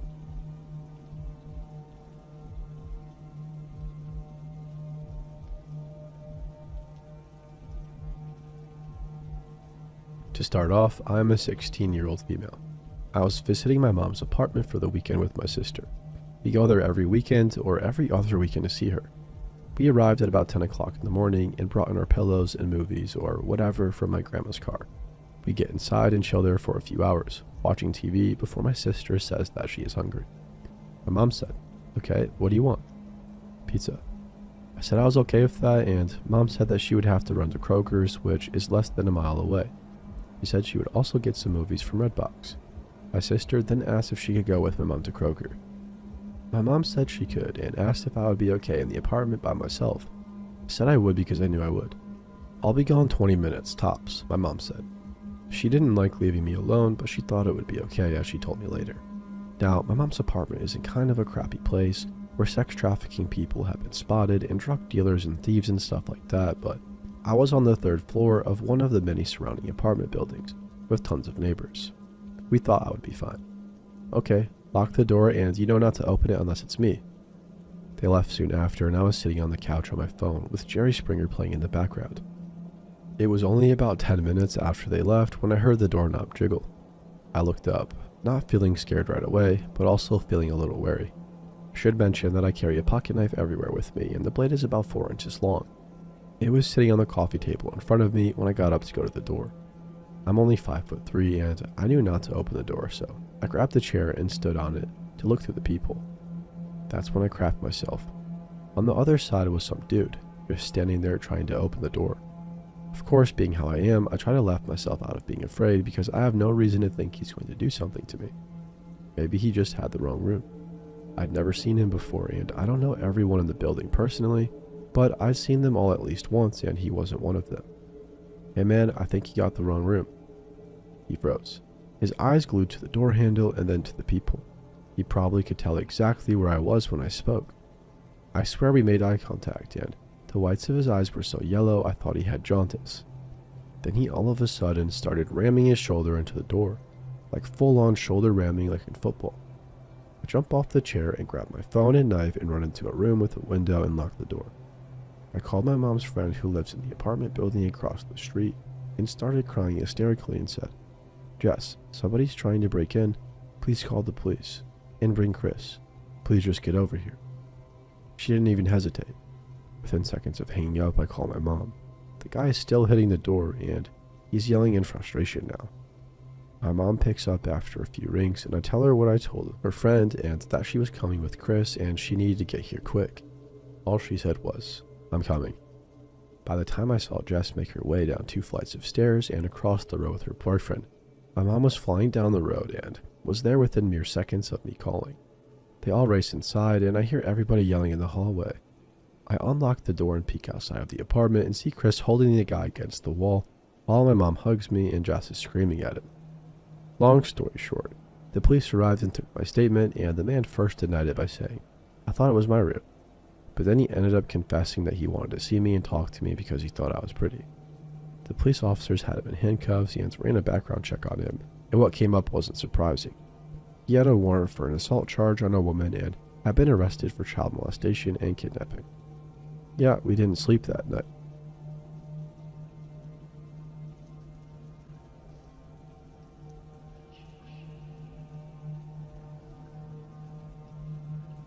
One day when I was 10 years old, I got a letter in the mail. I love that somebody sent me a mail. I opened it all excited and it was a drawing I'd done in school for a class exercise of a flamenco dancer and then thrown in the bin at school because I didn't like it. On the bottom was a simple sentence: "You're a talented girl." I was naive and I liked the compliment, but I showed the letter to my mom, who called my teacher. Then I remember she was a bit concerned about where it came from and left it at that. Later, she said she was scared because my teacher didn't send it and didn't know who would. A few weeks later, I was alone at home, which was a very rare occurrence, when I noticed someone twisting the doorknob. Only a person who had a key could open it, so of course it didn't open, and somebody slipped a letter through the crack underneath. I was a bit afraid of the way the letter had been delivered. My dad came home and opened it afterwards. This time, it was a letter talking about how somebody who was going to gift me a new tennis racket, which I played a lot as a kid, because I was decent at the game.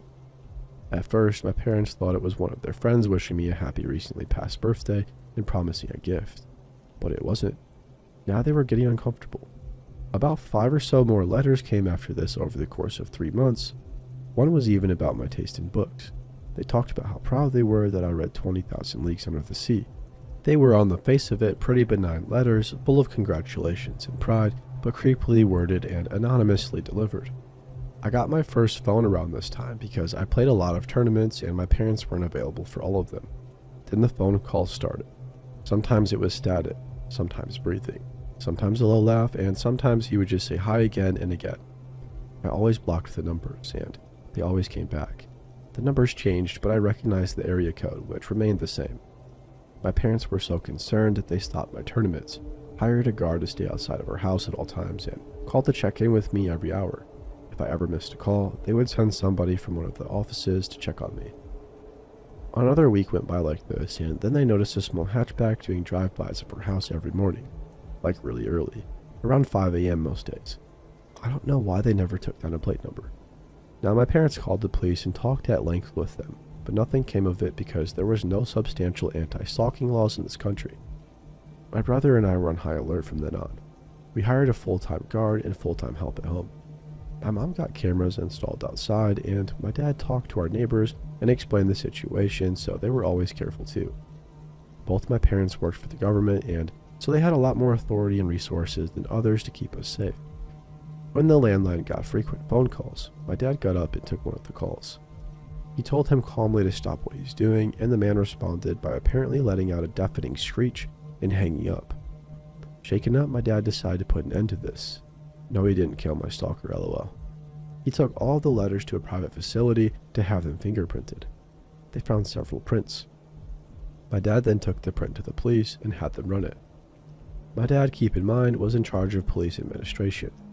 He was never an officer, only in charge of oversight in my city at the time, and nobody asked any questions. The prints belonged to my aunt's husband, compared with his voter ID. Let me give you a little background about him.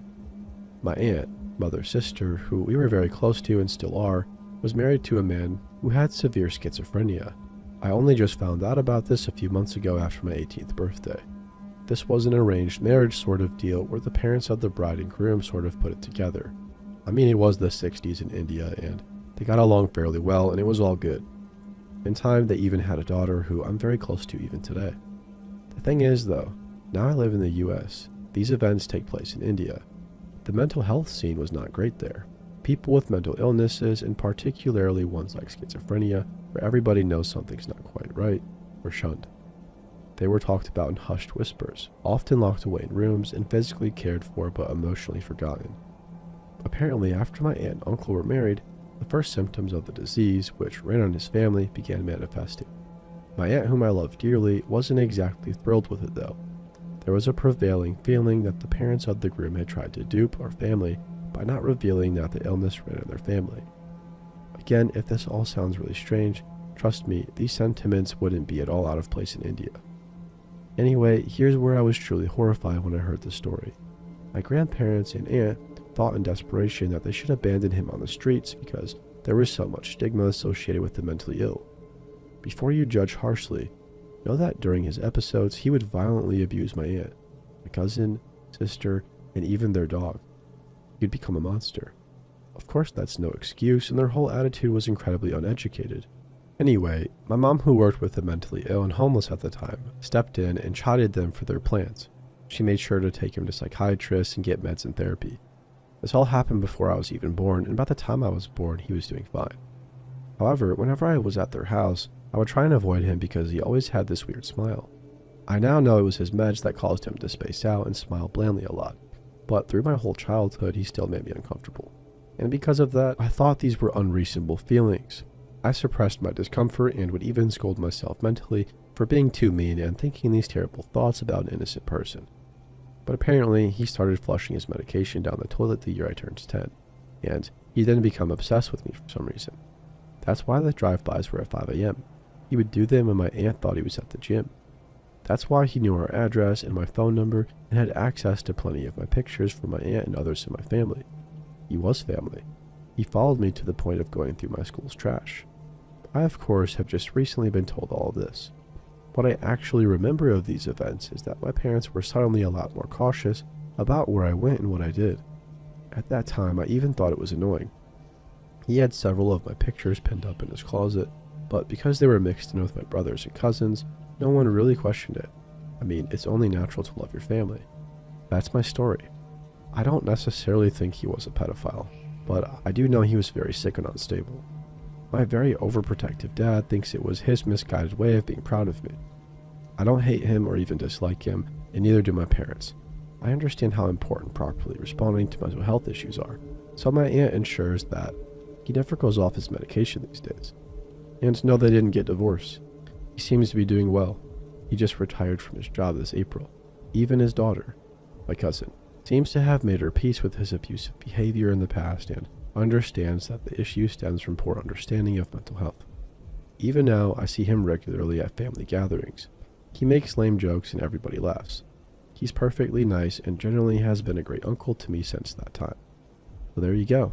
Sometimes the monsters exist within your family, and sometimes they're not monsters at all.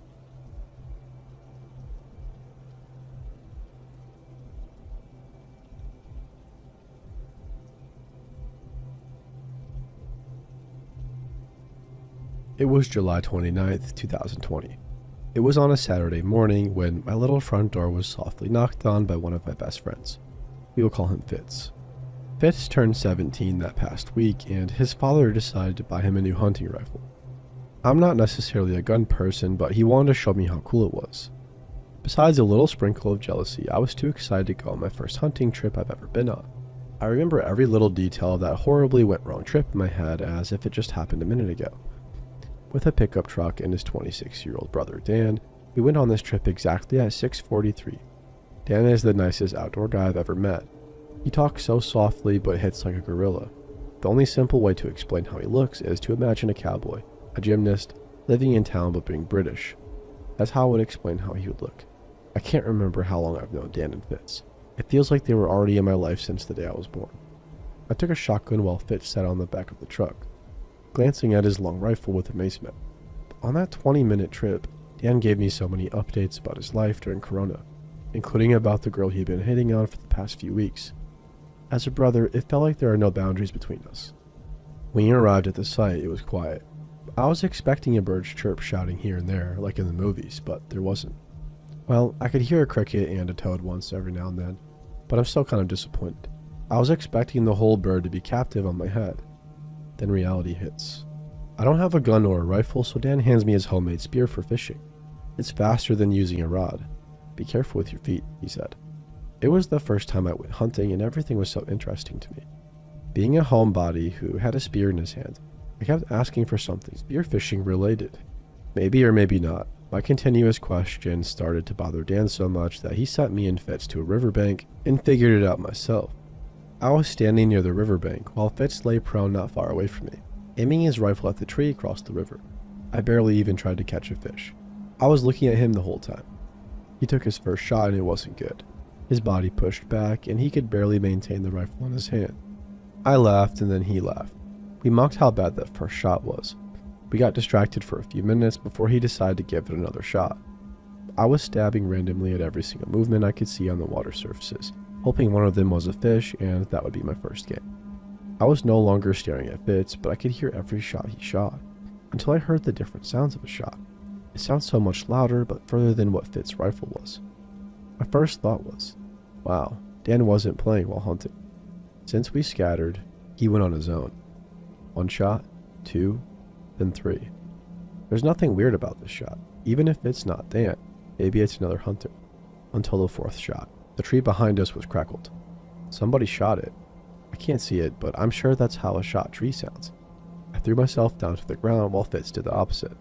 He raised his head from his prone position, trying to figure out where the shot came from. A second was fired, and I was frightened. I could hear the bullet passing through the air. It was close, way too close. I threw my spear away, and I woke up and sprinted towards Fitz and grabbed his hand as fast as I could, and I dragged him out of there back to where Dan's truck is. Another shot was fired near us, and my heart skipped a beat. My body was shaken up, and my knee felt so limp for a moment. I almost wept at that time. But I take a deep breath, and I kept running with Fitz, who keeps muttering words that I can't even understand. We arrived at Dan's truck, and we were confused about whether we should call the police or not. We decided to call Dan first and let him decide because he was the adult one. He decided to call the police, and then 2 police arrived almost 15 minutes later. We told him every single detail to Dan during that 20-minute period, and let Dan explain everything to the police. They sweep the area for probably 15 minutes, then come back with nothing. They can't find anything, not even footsteps. They asked us to file a report, but Dan decided not to. Besides, nobody was hurt. We sat in silence on the way home, after the scenario playing in my head like a movie. What if, I thought to myself. I'm not sure I could forget how clear that bullet sounds when it's near you. It still haunts me at night. Dan told my parents about this, and they're just glad we're okay. Everything went back to normal on Sunday, like there's nothing going on. But what if one of us couldn't make it through Dan's truck? Would everything be the same?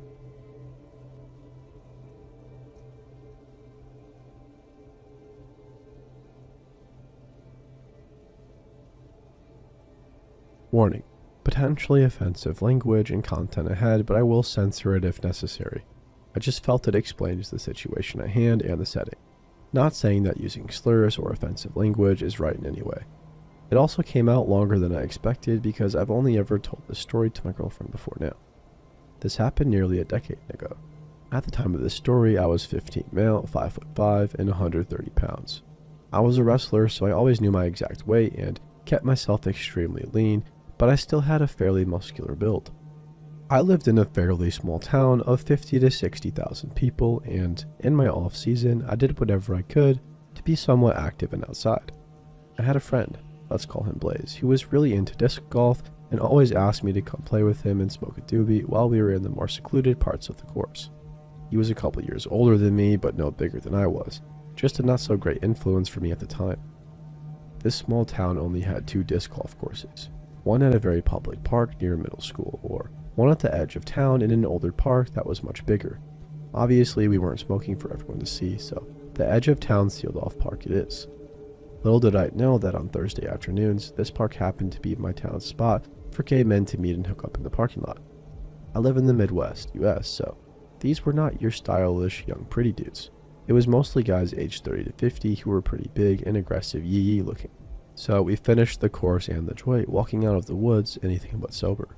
We typically either just chilled in the grass or played catch after we finished up until my buddy was more normal and ready to drive back. We noticed that there were way more cars in the parking lot than when we got there, and a lot of older dudes sitting on trunks of their cars or on tailgates, loosely grouped together. This very large hairy man in a tank top and his tall thin friend dressed like a biker gang member started to do the wolf whistle towards me and my friend. I was pretty uncomfortable. Not because the gay dude whistled at me, but because we had to walk in their direction and I could feel the eyes of way more dudes on me than I wanted. For a testosterone-filled weight room junkie teenager, I didn't feel very safe here knowing that there were at least 30 dudes in this group, and I could see in my periphery that a fairly large portion were eyeing us closely as we walked towards the parking lot. I'll make it clear that I am not a fighter and I would never intend to hurt anybody aside from self-defense, but I was definitely confident in myself to hold somebody off. We two were just so outnumbered and not in a sober state of mind, so anxiety made things much worse. A couple of them said girls catcall things, more whistles, and that weird noise that rednecks make when they are excited about something or instigating. I think they had the idea that we were some people they met online and were coming to meet up. I didn't care what was going on, being so high. I just wanted to be safe and not the center of attention. When we got closer, the big hairy dude who did the first wolf whistle said something like, "You think you could handle this?" And I just mumbled no thanks and tried to keep walking. He yelled back, "What was that, boy?" To which I just said more clearly, "No thanks, I'm not into that." He seemed offended and angrily said, "Not into what?" All I said was, "Sorry dude, I'm not gay," and he seemed to be offended by the word gay, asking me to repeat myself in a very aggressive tone. So I corrected myself and said, "I'm not homosexual." Things escalated from there real quick. The man stepped forward from leaning against a truck and grabbed my wrist. He said, "We can fix that real quick. Don't get excited." I didn't do some cool fight move to attack him. Just a simple wrist roll and using that momentum, a quick push of the elbow to turn him around so that he would have his back to me and I could get by without anything more. He said, "Touch me like that again and we'll get the both of you." Another guy made his way over to Blaze, who was much less the calm and chill type of stoner that I was. I can only describe what he did as one of those kicks or sidesteps off a wall, but to that guy's chest or abdomen. He started to run and yelled, "Get out of here, dude." Very quickly, a bunch of guys began to stand up from their seats on the outside of their cars and motion our direction. I started booking it for the car too, and Mr. Skinny Biker Man was running right after us. Thankfully, it was just him running and not multiple chasing us, or this story might have ended different. I was faster than Blaze, so I got ahead of him, and picture us running across the parking lot to his truck that was facing us, backed into a stall. I got around to the passenger side quickly, with Blaze still about 100 feet from the truck. He tried to cut to the right and make it to the driver's side of his little S10, but Skinny cut him off and set him to the left, passenger side. I ran around the back of the truck as fast as I could to the driver's door, and Blaze slid his keys across the roof to me. I hopped in, well aware that I did not want to be driving right now in this state of mind, much less in a crazy situation, and even less in someone else's vehicle. Still without thinking, I started it and skirted out of the parking lot, while Skinny banged on the bed of the truck. That's not the end. A truck and a car are on the way right behind me. Skinny jumped into the car that was in the back, and the chase began. Terrified and still high, I cut through the grass of the park to get to the main road more quickly, thinking I would lose them that way.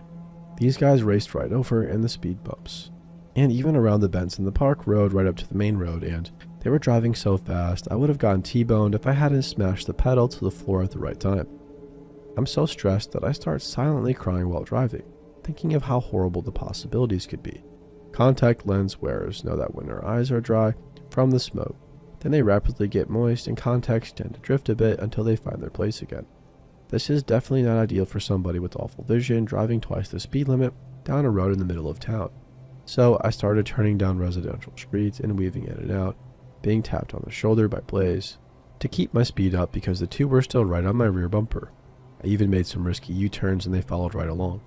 This chase lasted over 10 minutes of me frantically driving through main streets, residential areas, back alleys, and everywhere I could try to get away. I was so scared that the best case scenario ended in us getting pulled over and me obtaining a permanent record for DUI by the ripe age of 15.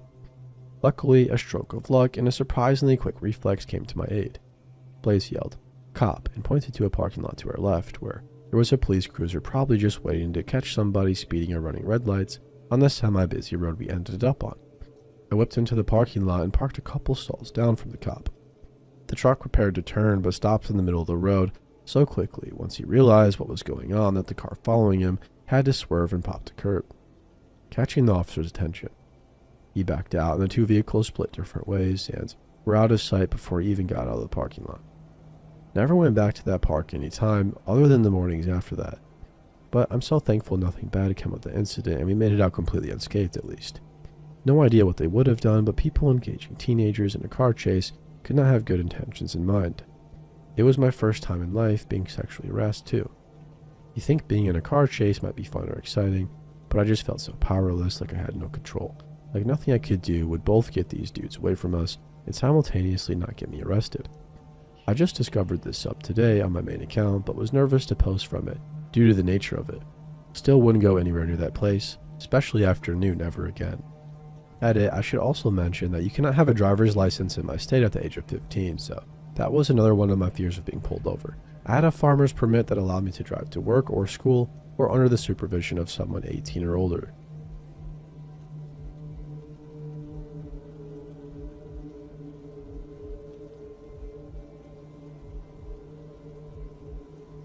If you ever want to hear some of the most screwed up stories you'll ever find in your life, just ask the regular graveyard guy at your local all-night convenience store for some of the stuff he's seen. And man, bring some popcorn. In my life, I've been the graveyard guy for not one, not two, but 3 different 7-Eleven locations, and I'm going to bring the bulk of my horror stories to you lovely people here at Reddit. This one is about a gentleman named Richard. Working the graveyard shift, I was the lone employee from just after 10 o'clock at night to just before 6 o'clock in the morning. Not only that, but the nearest all-night anything was barely another convenience store over 2 miles away from my store. You could just barely see the light pollution of their neon. This setup alone made for many interesting happenings, and tonight it was a Saturday night going into Sunday morning, just after 4 o'clock, when a middle-aged, give-or-take male with thick glasses and weak-cold stubble walked in. He wasn't unpleasant at first. He made small talk as he walked through the store, sometimes to me, sometimes to nobody in particular. He mentioned things about the weather, asked about the hot dogs and taquitos on the grill. It was what it was at first. But then the comments started slipping in, minor vulgarities and weird things.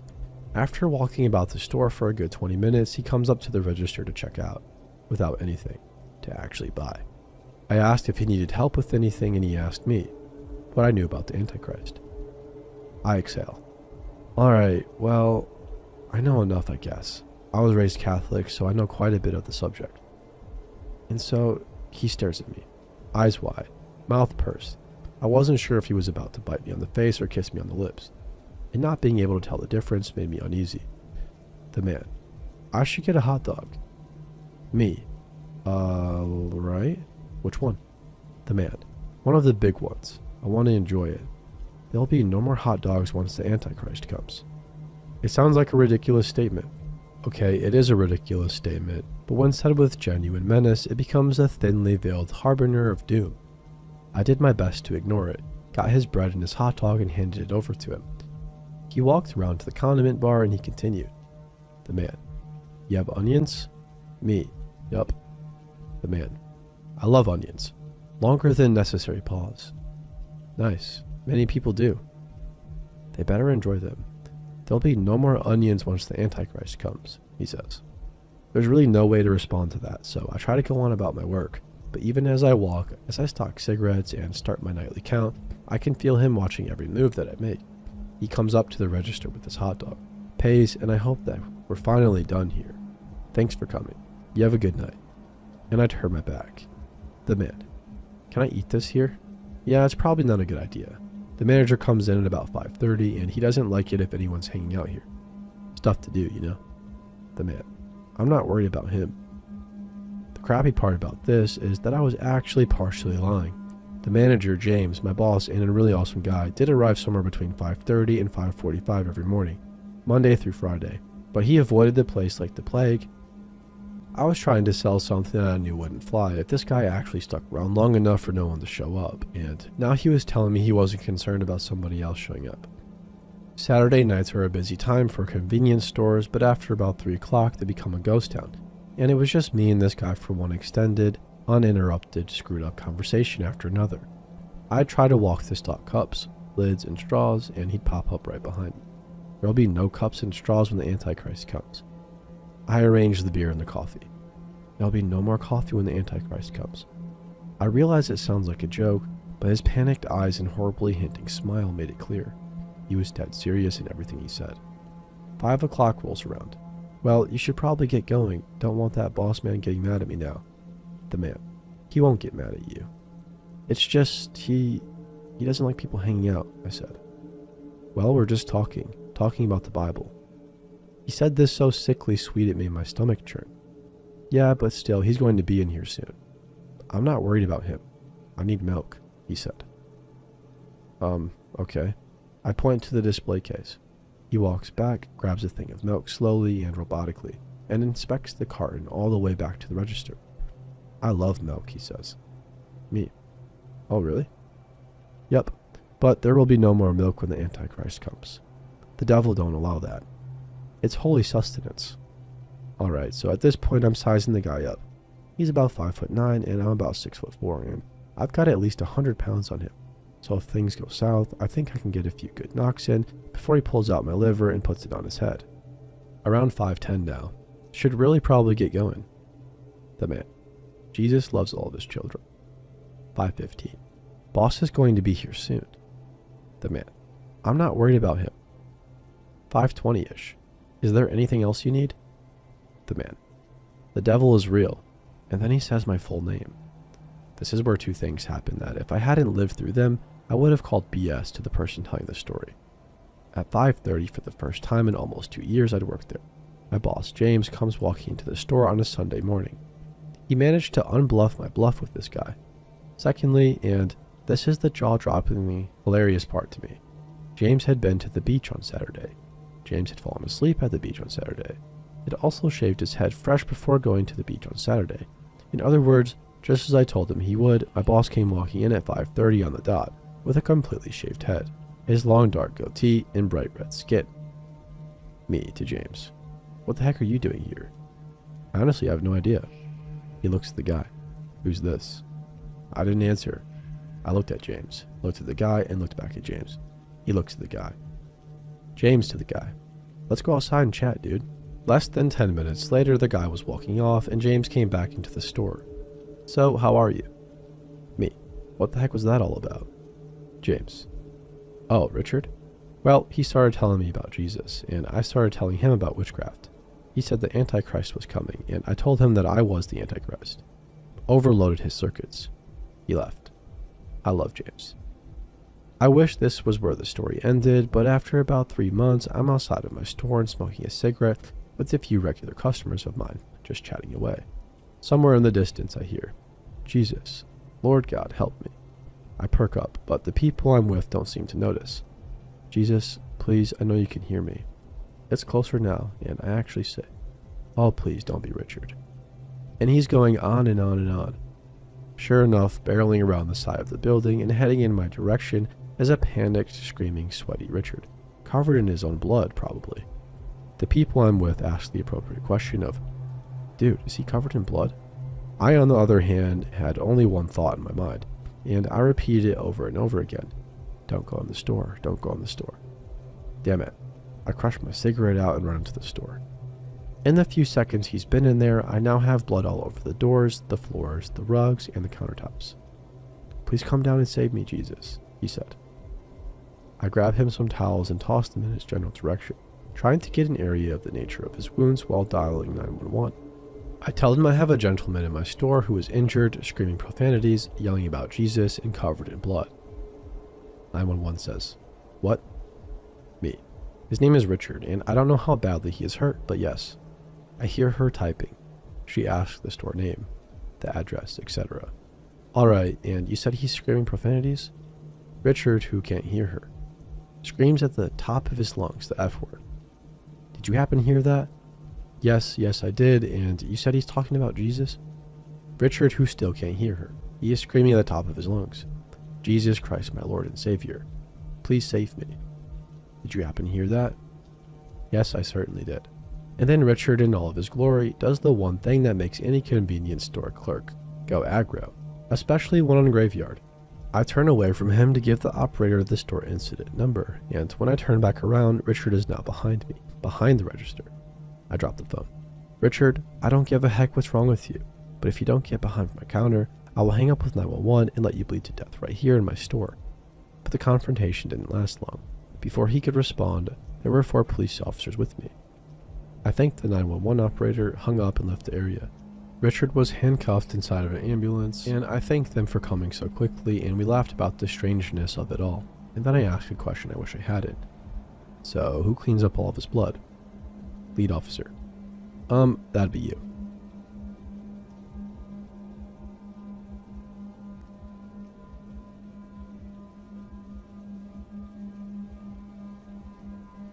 This story is fresh, and it just happened a few minutes ago, but I will try my best to give you all the details.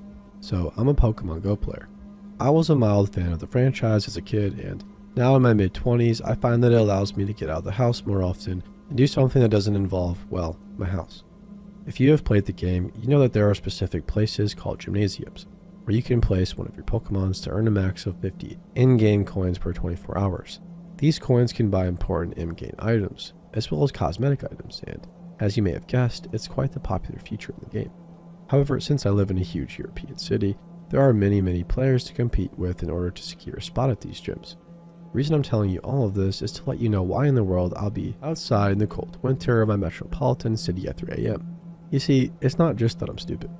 It's also because I know most folk are asleep, which in turn allows me to quickly defeat all the Pokemon in a gym and place my own. I've been doing this for a few months and I've been quite successful. So tonight the routine was the same. Got dressed and got my coat, my scarf, and my black leather gloves.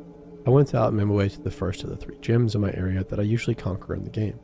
It's actually quite fascinating to observe the people that wander the city at these hours. Well, tonight I was going to meet a special guy. I arrive at my first gym, which is on the smallest street that curves to the right for quite a stretch. I empty it and place my own Pokemon inside. Afterwards, I linger around the area, taking off my gloves to scratch my hand, but overall just managing the game and looking things up. Some cars go by and that's when I see him. This dude, clearly over 180 centimeters, is making his way down the street. Now, these are just my country standards, but everything about him screamed. Thug ready to knife you. Sporting a black cap at night, concealing his face with a shadow. Padded black jacket with dirty blue jeans and rip-off Timberland boots. My immediate reaction was to keep it cool and neutral and just calmly place my cell phone back in my pocket. As he went past me, he gave me this. "What the heck are you looking at?" Look, and I couldn't help but give a small sideways glance as I put my glove back on my hand. I started walking towards the next gym, which happened to be in the same direction he was walking towards. He, to my surprise, started speeding up. Then he pulled out his cell phone and tried to phone someone. This immediately reminded me of my girlfriend, as this is a common tactic she uses when she feels she's being followed by strangers. Whoever he tried to phone, however, didn't pick up. He looks back at me, keeping walking increasingly faster. He switches sides and starts walking in the middle of the road, effectively distancing himself further and allowing the parked cars to get between me and him.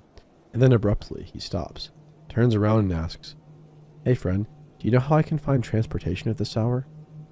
I'm weirded out and freaking out at the same time, so without even looking at him, I just said, "At this hour, only Uber." He starts walking only when I walk past him. Then it hit me. From my perspective, he was a thug-looking dude that could have very well tried to rob me and potentially harm me. But from his perspective, I'm a 171 centimeter dude in his mid-20s who for some reason decided to pocket his phone the moment he went past me, then gave him a sideways "what the F are you looking at" glance as he put on a black leather glove and started following him, with not a single person awake around, looking like a hitman or a serial killer. As anxious as I was, he must have been terrified enough to try to phone someone, or pretend to, and then initiate dialogue with a total stranger at 3 a.m. just to be sure that I wasn't a psycho about to knife him. We walked together in the same direction for about 10 minutes after that, without looking or talking to one another. Just 2 awkward guys who did not want to meet one another ever again.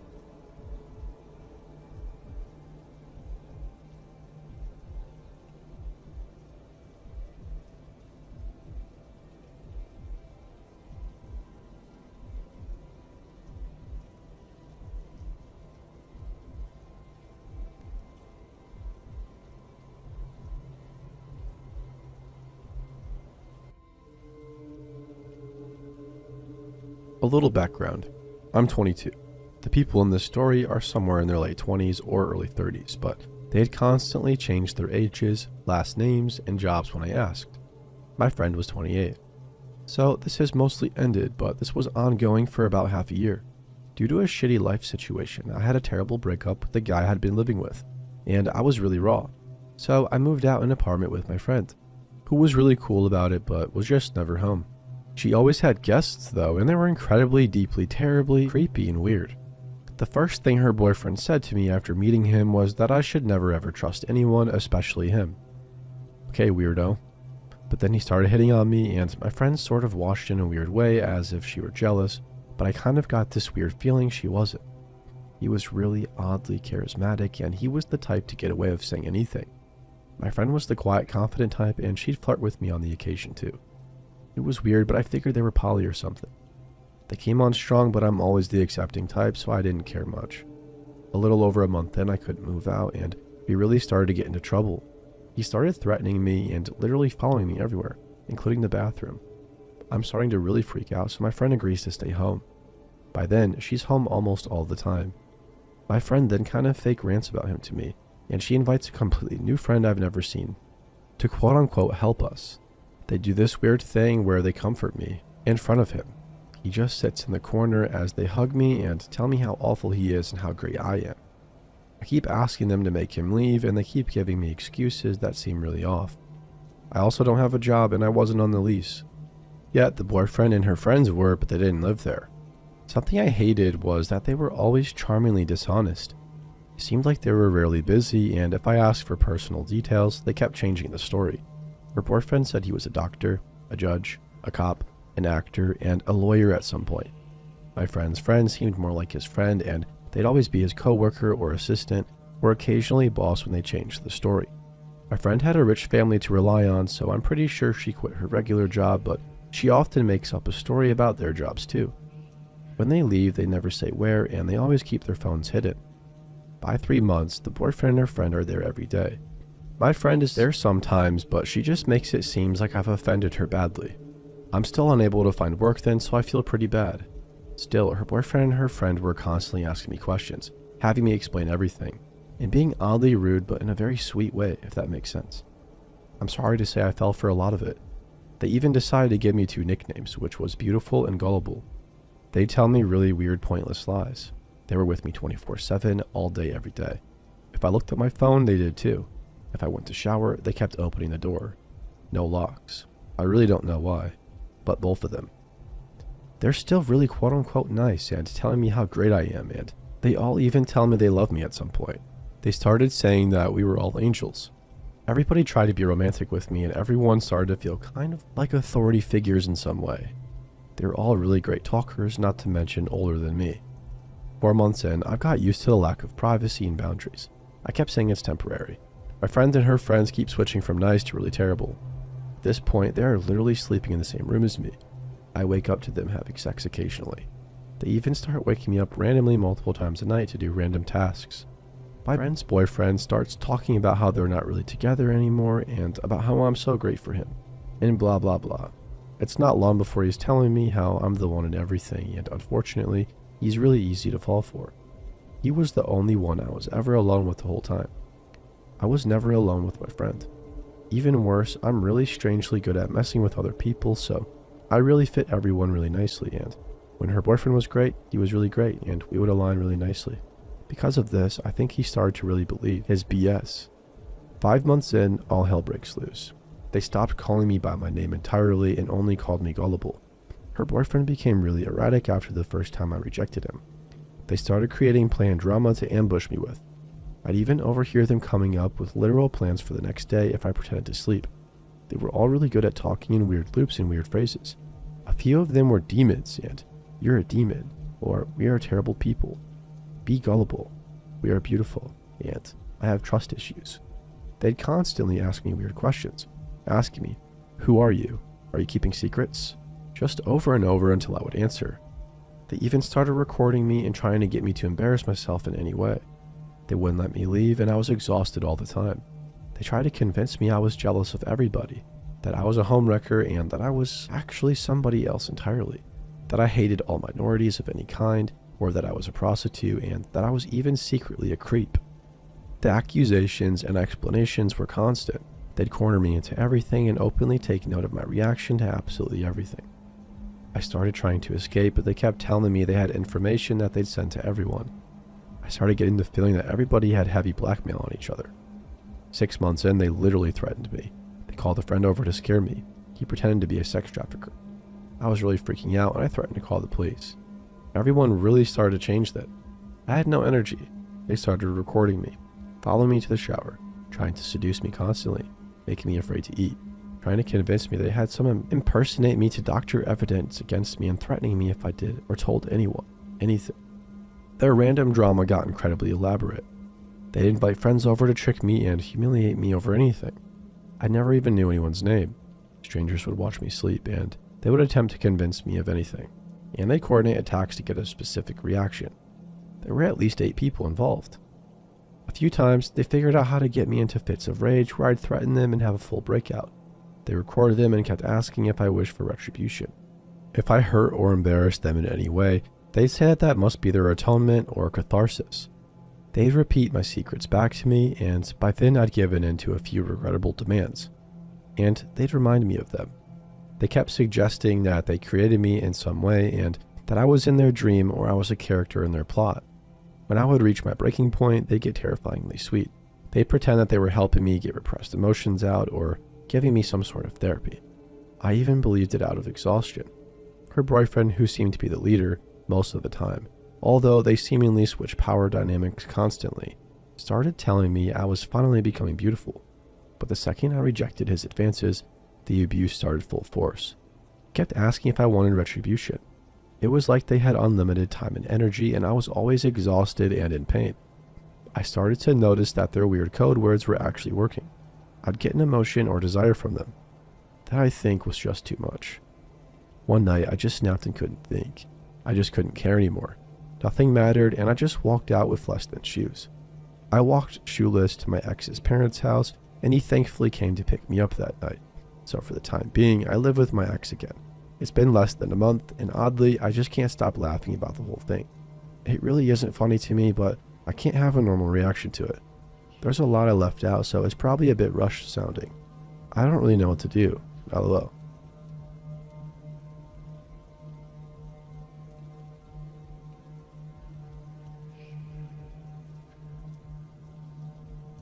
When my aunt was in high school, she was a knockout. She was very popular, homecoming queen, was in beauty pageants, etc. As a very attractive young woman, she got hit on constantly and had older men make inappropriate comments on the regular. One day, standing in line at the grocery store with her mom, the man in line behind them started talking to her and asking questions. My grandmother was checking out and not really paying attention to her 16-year-old daughter, assuming she could take care of herself in a crowded grocery store in the middle of the day. Anyways, he starts asking her how old she is and if that is her mom, what they are making for dinner tonight, and if she had any sisters as pretty as her. The usual creeper fare. Eventually, my grandmother notices him talking to her and tells him they have to leave now. Have a nice day. Just as my aunt and grandma are loading groceries into their car, the man walks up to their car and tells my grandma that my aunt should be a model and that she should keep an eye on her, because boys that age only want one thing. My grandma told my aunt to get in the car and then told the man if he spoke to them again, that she would call the security guard over. He angrily walked away, mumbling about how he didn't mean any harm, glaring at my aunt, sitting in the car the whole time. They drove home and didn't think anything of it. That encounter was weird, but not nearly as bad as what happened later. I should mention at this point that my grandma lived with my 3 aunts, just the 4 of them in a 4-bedroom house. After going to bed that night, my aunt woke up and felt a cold breeze coming in through her window. She didn't remember opening her window before bed and thought she would get up to close it. Then she felt something move on her bed. She didn't move because she was certain that it was a hand. She felt somebody reaching under her covers and touching her. The way her room was situated, the person was lying on the floor between her bed and her bedroom door. If she were to try to run, she would have to get past the person first. She just laid in her bed for a minute, terrified, trying to think of what to do. Then she heard him talking to himself and breathing heavily as he tried to touch her underneath her clothes. She's fairly sure he was masturbating as he touched her because she could hear something that sounded quote-unquote wet. Overtaken by fear and adrenaline, she screamed and jumped out of bed, hurtling herself over the mystery intruder and into the hallway. My grandma woke up and came running into the hall, and my aunt told her what happened. They checked her bedroom, but the intruder had left out the window. Also, my aunt's bedroom was on the 2nd floor. The intruder had been in such a hurry to get away that he left his ladder behind, along with Polaroids of my aunt that had been taken at the grocery store, at her house, and in her backyard. The photos were on the floor all around her bed, where the man had been lying. My grandma called our neighbor, who came over with a shotgun to sit on their porch all night. The guy was never caught, but thankfully, my aunt never saw him again, and they got a free ladder. Moral of the story: don't talk to anyone ever, and never leave the house, I guess.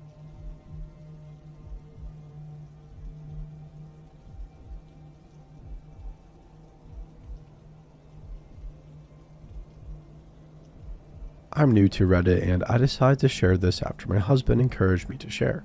I've been in therapy since this happened. I also sleep with a gun next to my bed. Now the light's on and I can't be home alone. In my neighborhood, we had a few burglaries. I work from home and I'm usually home alone with my son. We live near a busy mall, and our neighborhood, even though it's in a pretty good area, is close to highways and has 3 ungated entrances, so it makes it easy for people to break in, steal, and get out before police come. I scare pretty easily, so hearing an alarm go off nearby, seeing the police helicopters circle above, and having the neighborhood swarming with cop cars always freaks me out. We had a spree of guys going into unlocked cars and stealing stuff. I mention this because there were 25 cars they were able to get into. Our area is the kind where you can leave your door open and usually nothing happens. At this point, it has been petty theft. Nothing major has been stolen and nobody has been hurt either. So for the next 6 months, everyone is mad. We all feel really violated by what has been happening. Homeowners meetings are packed and everybody wants to put a stop to crime going on in our neighborhood. It is soon revealed the rental property in the hood was the home to a drug dealer who was dealing more than just weed. He was selling hardcore stuff, and it was thought that a lot of the crime stemmed from that house. They had undercover cop cars throughout the neighborhood waiting to make a bust. Up until this point, it was pretty scary, but from a faraway viewpoint. Also, at this point, no one was actually getting hurt, at least not physically. Our neighborhood watch sent information to make sure alarms are on and windows and doors are locked. And if a car is on the driveway, more likely burglars will skip your home. Just lock your car doors. Since I work from home, my car is always in the driveway. One afternoon in April, my son and I were on a walk. It was a nice day, and about 2 blocks from our house, the cop cars came rushing in. I was told to get back to my house as soon as possible. An officer actually escorts us to our door and lets me know to lock all my doors. There are 3 armed assailants on the run between my street and the next.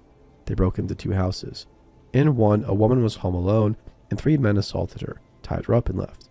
They broke into a second home, and they pistol whipped a man that was home. The next week, a woman was nearly kidnapped on a 6 a.m. run on my street. The fear was real at this point. Going out alone during the day or night wasn't happening. None of these criminals were caught, but then things did die down. Usually every couple of days there was a new break-in. There was nothing after this in early April. In late May, I had to take my car into the dealership for some work. I was left without a car for 2 days. To keep my son busy, we would go on long walks to the mall with 2 other moms and kids. In the morning, then go swimming in our pool in the afternoon. A lot of the stay-at-homes grouped together because of fear of the recent things going on. This day, it was actually pretty nice out, so I had all of our sliding glass doors open and I was letting the house air out. While I was bathing my son, I got a funny feeling, so I rushed and locked all the doors and blinds as quickly as possible. Even though it is in our backyard, I didn't feel safe leaving them open, with me down the hall in the bathroom. Just as I was walking away from the last door, I saw 2 large men entering my backyard on our security camera in the kitchen. We have 3 stations in our house where you see the feed from the cameras inside and outside. We have one in our bedroom, one in the office, and one in the kitchen. My husband does security systems, so he sets us up with the most elaborate and expensive unit. We have 2 padlocks on the gate, so I was pretty freaked out that they were able to get in. These men are big, at least 6 feet and probably around 220 pounds, give or take. I'm 5'3" and 140 pounds. Not a tiny girl, but I would be no match for these guys. These guys are trying to look through the windows, so I edge back into the bathroom and realize that I left my cell phone outside by the pool. So I cannot call anyone or get any attention from outside my house. All I have is my work phone in the office, which needs to be booted up to be used. I was on vacation for the week, so the system was shut down for the entire time. I grab my son and his diaper bag and we make our way into my office. The room is pretty soundproof. You have to be screaming for it to be heard outside. It has access to the security cameras and you can actually hear audio from the cameras, and it has a heavy-duty lock on the door. My husband set it up after the assault so that it could be a panic room if we ever needed it. It is hidden in our garage, and unless you can turn on all the lights in the garage, and you have to walk around his tool bench and a high shelf, if you're not looking, you may not even realize there is another room there. My son thankfully falls asleep on the rug in the room. I'm freaking out watching these guys as they use a little hammer to break the sliding glass door to enter my bedroom. I am getting the computer started up to call the police. Once they are inside, I am only able to see them in the living room, kitchen, and my son's room. They are going into all 5 bedrooms in my house, rummaging through closets and drawers.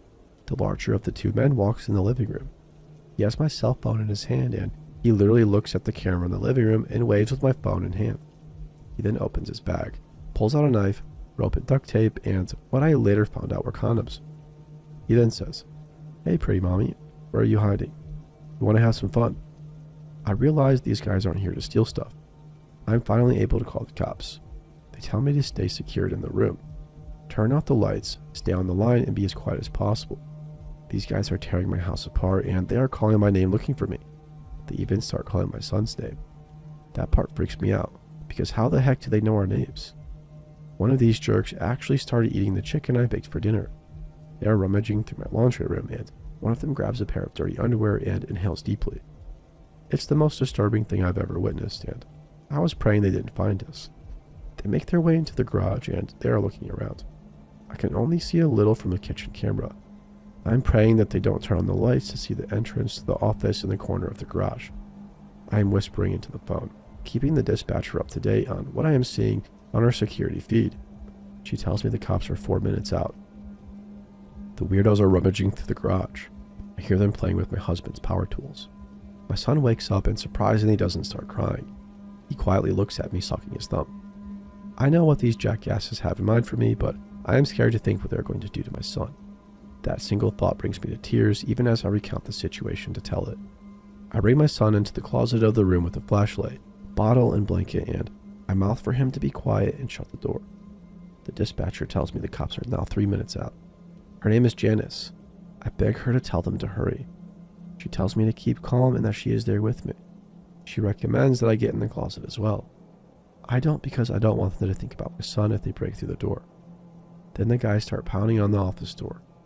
These guys are pulling at the door and it sounds like they are throwing their weight into it. I hear my husband's power saw. At this point, the bigger guy screams, "Bitch, I know you and the baby are in there. We're gonna mess you up. You should have just come out when we came in." I'm shaking and praying that the door holds up. I move a dresser in front of the door. No idea why I did that, but it's what they do in the movies. I then pushed the futon in the room against the dresser, just praying the weight on the door would keep them out. I tell the dispatcher what's going on, and she tells me the cops are breaking through my front picture window. I look at the security system, and sure enough, there looked to be 4 or 5 cops at my door. The rest was a blur, and I felt like it was forever with all the noises of taking the guys down, then just silence. I was crying and rocking in the dark with my son in my arms, who still sat there quietly hugging me and patting my back. Soon I heard a knock on the door. It was a female officer. It took me a moment to open it, and I didn't even realize I still had Janice on the phone. The guys were arrested. They were caught with a large amount of cocaine, meth, and roofies on them. They had broken into the drug dealer's house before they broke into mine. The cops later disclosed that they had been stalking and watching me for a few weeks. They knew I was home all along, and I was the next victim on their list. I count my lucky stars that they didn't get to me, because I have no idea if I would still be here to tell the story. We actually were able to sell our house 2 months ago, and we have moved out of state. Our new neighborhood has a gated entrance. My house has security cameras in every room, and I have a gate around the entire property.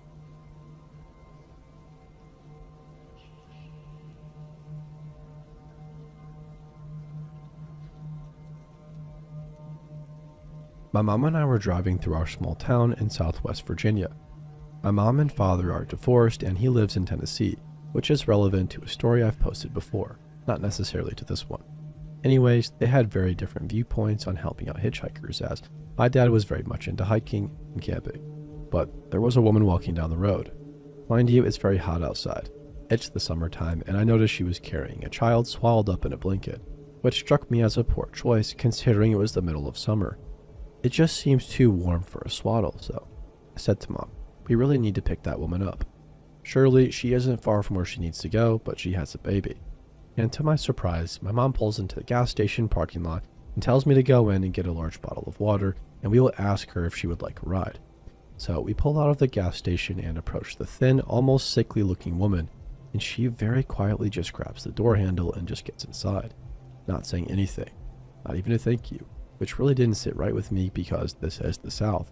Everybody is usually very friendly and approachable, for the most part that is. So we ask where she needs to go, and me being in the passenger seat, I turn to look at her, and she's looking down at her baby and cooing at it. She replies without ever looking up from the swaddled being. About 2 miles past the Dollar General on Jeb Stewart, we were very close to that area. I decided to turn and speak to the woman and maybe get a conversation going, but as I got a better look at her baby, it was actually a drywall hammer wrapped up in a blanket inside another blanket. I froze. It was like I walked into a deep freezer. I told my mom that I really think we should stop, because I hear what sounded like knocking and was very adamant we needed to stop at the upcoming Dollar General. As we pulled in, I told my mom to get out of the car. I needed her help locating the noise, and we met each other at the hood of the car, where I told her, "Mom, that's not a baby. She has a hammer in that blanket." To which my mom advised me that we should walk inside to see if they had anything to help close that up, and told the woman we would be right back. We walked inside and told them to call the police so they could help this woman. We could no longer have her in our vehicle, and we explained why. My mom gave her some vague reason as to why we couldn't take her further, and she got out of the vehicle very angrily, but almost confused, and we left her in the parking lot. She very well could have been a really confused woman, maybe with some mental issues. I don't know what was going on with her, but I do know that I don't think she had good intentions for us.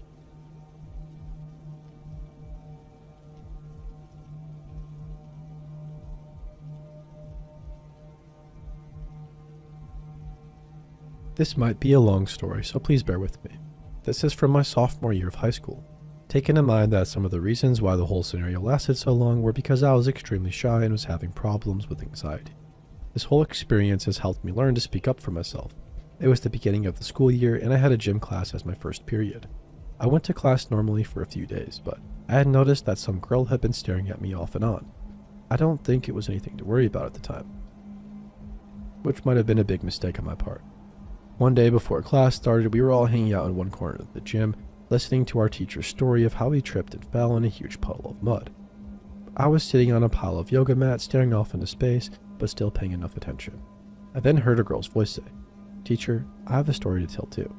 I finally have found my best friend that I haven't seen in years and she doesn't even recognize me." I was snapped out of a staring spell and looked towards the voice to find that she was pointing directly at me. I foolishly said, "Oh, no, I remember you," and read off the name that was written across her gym shirt, Ellie, because I didn't want to seem like a jerk for not remembering her. Ellie instantly brightened up that I remembered her, and then proceeded to lift herself up onto the yoga mats and sit uncomfortably close to me, enough that our entire bodies were squished together. I didn't say anything because I didn't feel it was necessary to cause a huge problem out of this, because there was obviously something up with her mentally and I didn't want to be a jerk about it. The class went on and Ellie and I were not in the same group, so I didn't have any problem with her that day. The next few days we didn't have any assigned class groups, so Ellie was trailing behind me like a dog. She was starting to get extremely protective and forceful with me. I don't get cold very easily, but she insisted that I wear her jacket and would not leave me alone until I finally wore it. She also started to say things about hurting my actual friends, which was the final straw for me. "Do whatever you want to me, but as soon as you bring my friends into it, I'm going to do something about it." I was finally going to bring it up to our principal. Putting that whole thing behind, our class today had the option of either volleyball or walking around the perimeter of the room. I decided to just walk around the room and had been doing that for maybe 15 minutes, until I sat on the ground by the bleachers to tie my shoes. Ellie dropped down to the ground too and watched me with extreme interest. All of a sudden, she grabbed my wrist and held our forearms together. "We have the same veins. You want to know why? Because we were in the womb together. I used to hug you when you were scared in the womb," she said. This line freaked me out. Our veins looked nothing alike. She had one visible vein while mine branched out into multiple. We looked nothing alike and she was a year older than me. I decided to run off to the bathroom before I really freaked out and stayed in there for almost the rest of class. I returned later for the end of class roll call and left to go to the locker room. Ellie got dressed quickly and was staring at me half naked as I got dressed. It made me very uncomfortable. I lied and told her that I had to leave quickly because I had to meet up with my boss at Olive Garden and hightailed it out of there into my next class. My next class teacher, whom I trust dearly, had called me up to talk to her privately in her class, and she said that Ellie had been talking about me nonstop in the class, that she has her in. She recommended me to go to the police as soon as possible and she'll talk to the principal. This scared the heck out of me. What in the absolute hell did my teacher know about Ellie that she would want me to go to the police of all people? I called my mom and skipped the rest of the day. I stayed home the next day and went to the police station with my mom. They brought us into a room and I started off with just telling them the basic story of what was going on. I didn't even say her name. The guy that was talking to us said, "Ellie Smith?" I was dumbfounded. How did he know exactly who I was talking about? He went on talking about how she's in the police station a lot, but couldn't go into specifics because she was a minor. This didn't help with my anxiety. What the heck did she need to do to be in the police station multiple times? The police couldn't really do anything, so the only thing I could do was switch my class. I was mad because I had made a few good friends in that gym class and I had to restart with a whole new class, but at least I was away from Ellie. The new class went fine, but over the course of the year, I would always run into Ellie in the halls. My friend even saw her turn around and look at me with one of the most terrifying faces she had ever seen in real life. She would always yell things along the lines of, "I'm going to meet you, Mercifer," which was extremely unnerving to me. I didn't want her near me or my friends, so I began stepping up and telling the vice principal himself whenever one of these instances occurred. This kept happening over the course of my sophomore year. I was hoping that she would forget about me because I had figured out that we had never actually met before that gym class. I never hung out with anyone other than my friend Paige in the time Ellie said that we were best friends, and I even checked all my yearbooks. Not one thing even mentioned Ellie Smith. On the morning of the first day of junior year, I ran into her before I even started my first class. I tried not to make eye contact. Later that day, the principal called me in and told me that Ellie said I flipped her off, which I didn't. I didn't even look at her. This whole game with threats and random incoherent screeches continued on through my junior year as well, and I feel like the part of the whole high school experience was taken from me because I spent a lot of the time trying to figure out how to avoid her. She graduated and thankfully was gone during my senior year. This whole experience has honestly both traumatized me and helped me grow as a person. I have learned how to assert myself more than I have ever done before, but I still swear I see her out of the corner of my eye. It's caused some paranoia that still hasn't gone away completely.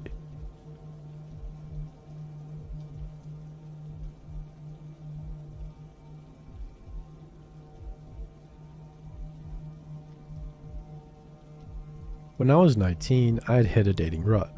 Between college and work, I was unable to put much effort into meeting new people or forming new relationships. I'm female, by the way. My best friend at the time had just recently married, and with no dating life for herself anymore, she decided that helping me find the right guy would be the next best thing. I honestly wasn't even that interested in dating at the time.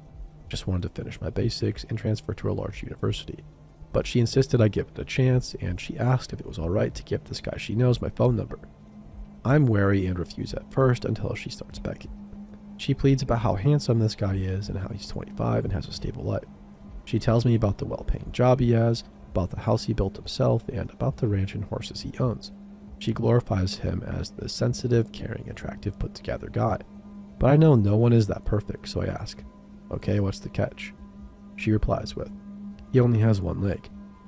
Now that in itself is not a problem until she says, he accidentally shot himself in the leg and had to be amputated. But I look at her like she just said the dumbest thing I've ever heard in my life. I explain that I do not think I want to date somebody who mishandles a gun so badly that they shoot their own leg off. But after all her begging and pleading, I cave, and he and I begin chatting. I can't remember his name, so I'll call him Steve. The first couple of days of us texting went okay. He was charming and funny, and it was easy to keep a conversation going between us. He had a slightly arrogant tone and bragged a bit, but I excused it. I mean, if I had my own house and a high-paying job at 25, I think I'd be a little smug too. He had made a few comments that sent up a warning flag, like how when we discussed meeting in person, he talked about wanting to wait for a while before we met, and that before we meet, he would like to see me in public. But, I do not see him in public. He wanted me to go to a public place where he would then observe me with me not realizing he's there. Now that's some next level creepy shit, dude. I told myself I was looking too deep into it and to give the guy a chance. But on the third day, more specifically night, he suddenly decided things weren't moving fast enough. He began asking inappropriate questions like what my sexual experience was, what my deepest, darkest hidden kinks were, do I masturbate, all that stuff. I expressed my discomfort with this due to us only knowing each other for 3 days. He backed off and apologized and began a guilt trip on me that at the time I didn't really notice. He said manipulative things like, I didn't mean anything by it, or I just want you to trust me, and I don't want our relationship to be a normal relationship. I want us to be open with one another, and I just want to be the only person that you trust with your fears. Another day and night of this, and I very stupidly told him one of my deepest, darkest kinks that I have never and will never tell anyone else about. I won't even name what it is in this story. He immediately sympathizes with me and assures me that he feels the same way, while wanting me to go into further detail. I immediately feel regret and try to change the topic. He keeps trying to bring it up again, and I explain that I'm not comfortable and that I don't think I should have told him those things because it was too soon. I explain that I want to take it slow, and he agrees, so we change topic. We start talking about his home and his ranch, and I ask him to send pictures of his house because he built it himself. He immediately starts sending me photo after photo of his home and ranch and all of his horses. For a while, it's no text, just pictures being sent, one right after the other. Picture of a house, yard, horses, then a picture of a huge wrecked dick, then picture of a fence. I immediately interrupt him with, "What the heck?" He asks if I liked it, to which I reply with a big fat no. I try to explain how inappropriate that is and try to understand why he thought it was okay to send that when it had nothing to do with what we were talking about. He gets irritated and says, "Dang, chill, stop freaking out. It's not even mine." "Excuse me, it wasn't yours, then whose is it?" I proceed to blow up and we get into a fight. I contact the friend who set us up and explain what happened. She tells me that Steve has also contacted her and that he was calling me a jerk and saying I was psycho. My friend and I agreed to meet just to ignore him and end the conversation. This completely infuriates him. He begins threatening not just me, but my friend as well, saying he's going to kill us and our families, and that we would be sorry and all that jazz. We just ignored it until he literally recites our home address to us. We pay attention after that. Now, I never told him which city I lived in or anything. I asked my friend how exactly she knew him, and she said that she kind of lied and didn't really know him that much. She used to work in an FYE at the local mall, and apparently the psycho was a customer who shopped there, and one day she just randomly asked if he was single and if he might be interested in me. I proceeded to lose my cool. She didn't even know the guy. The guy shouldn't even know our last names, and here he is now telling us the names of our parents and our siblings and our telephone numbers. We immediately take screenshots of everything he's saying and inform him that if he doesn't stop, then we are involving the police. He of course continues with his threats anyway. My friend's mom is the secretary of a lawyer, so after reporting Steve to the authorities and blocking him, we took the situation to my friend's mom and she took care of it. I don't have the exact details, but we never heard from him again. Listening to this might not seem that scary to you. Retelling it now makes it seem quite hilarious, but when a stranger is reciting your own address to you and threatening your well-being, it can be pretty dang terrifying. A few days later, I came to the realization that I should have known the dick pic wasn't a pic of his own because the guy in the picture had 2 legs.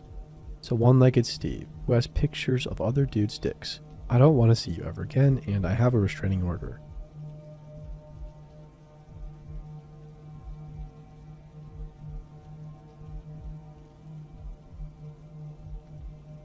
I posted my story as a response to an Ask Reddit thread and was told I should post it here, so here we go. Growing up, I always wanted to go on a bike ride at night. Something about it seemed really cool to me. It wasn't until I was 13 that my mom finally let me. She told me to wear my helmet, have my phone, and take a flashlight, and she set the parameters for where I was allowed to go. She gave me about 4 miles, which was a lot for me. So right after the sun, I was set off. I loved it. There were no people out walking their dogs, no kids running around. The temperature was perfect. It was really fun. So fun that I ignored the limits that my mom set. You see, where I was biking was all walking paths. It was one of those grassy areas between 2 neighborhoods. There is this long path that goes at least 600 feet at a 25-degree angle. I was flying down this hill, having an absolute blast, and darted right through the barrier. My mom set these limits for a reason.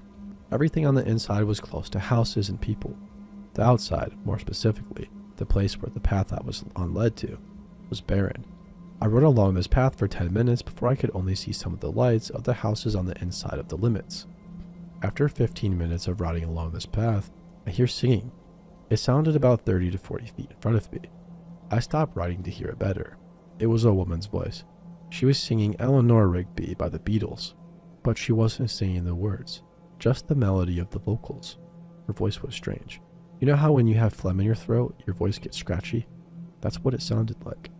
I inch forward to try and see her. I get close enough to see the silhouette of hair bouncing up and down, like she was headbanging. I decided to get my torch out. I'm thinking that maybe this person is in need of help or something. Or maybe this is an insane person and the light will scare them away. So I take the flashlight out of my pocket, point it at her, and turn it on. The moment the light hit her, she stopped moving completely. She was facing away from me. She had disgusting hair that seemed to be sticking together in clumps. Some of her hair was ripped off too.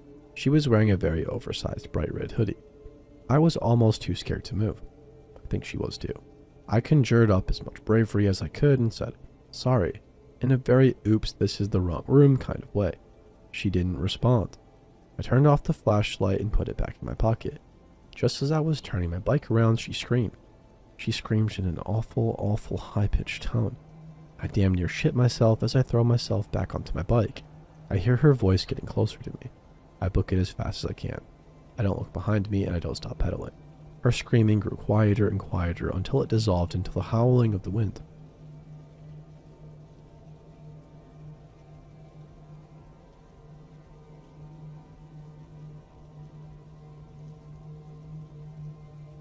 This happened within the last 24 hours. I live in a large city in the US. Like many people, I've taken it on myself to try and get back in shape during the new year, so I've recently gotten to running and lifting 5 days a week. Yesterday was a run day for me. I usually start my apartment and cross over to this long park that runs the river close to my apartment. The park is filled with sports fields, tennis courts, and many runners along the pathway.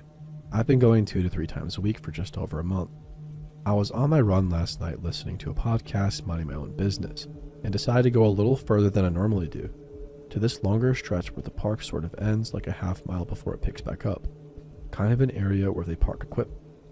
Many people avoid this area due to it not being waterfront and ugly. I decide to run to the end of this area before circling back home. As I'm running, I see a man 200 or so feet ahead of me walking my direction. Not unusual at all. I've passed at least 40 people already, but this area is empty except him and me, as most people circle back. Still, I ride my bike here to commute for work, and I've never gotten any weird vibes here. I'm also an average built man and feel pretty secure most places in my relatively safe neighborhood. I keep running listening to my podcast, when I notice the man's path is directly in line with mine, as in if I continue 150 more feet, I'll run into him. So I shift to the other side of the path, 10 or so feet, and keep running, not paying attention. I look back up and he's in my path again. Still no alarms. Maybe he shifted to get out of my way, and we did that thing where we both went, so I shift back to the side I started on. I watch him. He shifts to my side. I'm thinking this guy is messing with me. I'm 50 feet away, and between there and 20 feet, I keep shifting more and more quickly. He follows me exactly to the point he is sidestepping instead of moving forward, waiting for me to reach him. At this point, I take in his presence. He's probably 6'3", at the shortest, in jeans and a black hoodie with the hood up. I can't really make out his face due to a streetlight behind him casting a shadow. I begin to realize, this isn't good. Come to a stop and go to pull my headphones out and begin the sentence. What the heck, man? I get to say, what the F, when he raises both arms above his head and begins to scream at me. No legible words I can hear over my podcast. I do notice he has something long and white or beige in his hands. At this point, I begin to backtrack, keeping eyes on him. All of a sudden, he dashes towards me, running with his arms stretched out to grab me. I turn and hightail it the other way. It should be known I am not in the best of shape. I've had numerous injuries requiring surgeries, and I've just about done 75% of my intended run for the night, but I've never run faster. He kept pace and closed much of the distance, but we started going slightly uphill. I continued to make ground. We came to a fork in the path after about a minute of this. The two paths circled around a fenced-in area that contained construction vehicles, mowers, etc. I make it look like I was going one way, and at the last moment dash the other. The path kind of made a circle, so I was able to get far enough ahead to where he couldn't see me via the fence and bushes, and when I felt like it was my chance, I dived into a bush. Clawed my way under the fence and crawled through the space and out the other side of the fence.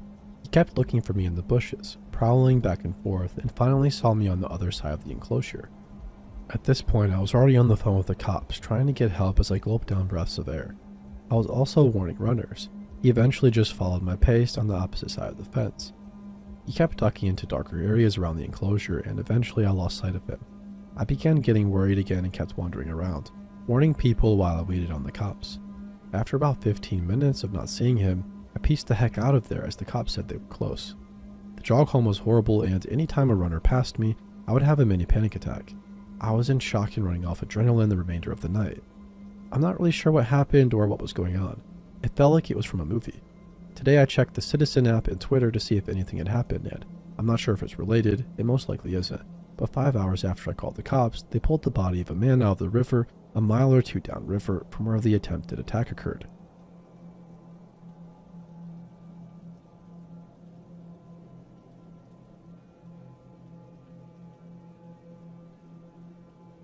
Alright, so this took place a few nights ago and traveled into last night. If you're anti-sex work, then please keep any rude comments to yourself. So despite what a good bit of our customers think, except for a few loyals, I'm actually 46. I've been dancing for a long time, along with a day job. Both my son and daughter are grown. My daughter is 23 and my son is 21. I've literally never kept stripping from my family. I started to provide for them and pay my way through community college. They both know and they're both cool with it. So one of my friends came into my club tonight. He's the same age as my son. They're not like best friends, but definitely friendly enough to where I know him and I have talked to him in the past when he was over. I was not in the best state of dress at the time. All I had on were my bottoms. I was moving out of VIP when I walked past him. He said hi and I smiled and said hi back. My goal was to just shoot past him and leave the situation. He attempted to give me a hug, kind of already an over-the-line move considering where we were and what I was/wasn't wearing. I just put my arms out and said that I was covered in sweat and felt gross. He then says, "Never thought I'd run into you here," which I sort of assumed was a false statement. I sort of nodded off and kept making leaving body language. Then this dumb guy says, "I guess, can I get you for a VIP dance?" I made it known on my face that was not cool. I told him that didn't seem appropriate. He then showed me a wad of cash that he was carrying loose in his pocket. I once again declined and told him it would be best if he found another girl. We were surprisingly busy for a Tuesday and he could have had his pick of many beautiful young ladies. He said he wouldn't tell my son, to which I replied once again that he needed to find a different girl. Eventually he took the hint when I went to the locker room. To play it safe, I got dressed and left. Didn't make the bag that I wanted, but it seemed like the right call to make. The whole drive home and even now infuriates me. Not ashamed in the slightest about dancing, but coming over to me when you know my son is a very big violation of trust and friendship. I could only imagine what he would have told my son. I swear he could have pulled out any amount of money and the answer would still be no. Fast forward to yesterday. I had told my son about the encounter. I felt it was best for him to hear that from me. He agreed that it was wrong for him to do that, but didn't say much else. He just looked like he felt betrayed. I get that. But he came over to my house yesterday and started throwing a tantrum because his friend had apparently told his other friends that he saw my tits, which he technically did, and that I had spent all night grinding on him in VIP, which was obviously a lie. It took some doing, but my son eventually listened to reason. My daughter's boyfriend had caught wind of this and called this guy to tell him to shut up. When he didn't get an answer, he drove over to the guy's parents' house to look for him, but once again had no luck. I didn't want him to get in trouble for hurting this guy, but even I'll admit I wanted him dealt with. He made me angry. So last night we had a costume contest at our club. It was highly advertised in our area. Lo and behold, look who walks in. I wanted to strangle him, to be honest. When he saw me, he looked at me, smiled, and nodded. I went over to one of the bouncers that I've always been friendly with and requested that he be removed. Thankfully, it didn't take much convincing. I just told him that he was hassling me and my son. He was removed from the club and put on a ban list, so he's not allowed to come to the club anymore, which only does me a little bit of good, to be quite honest.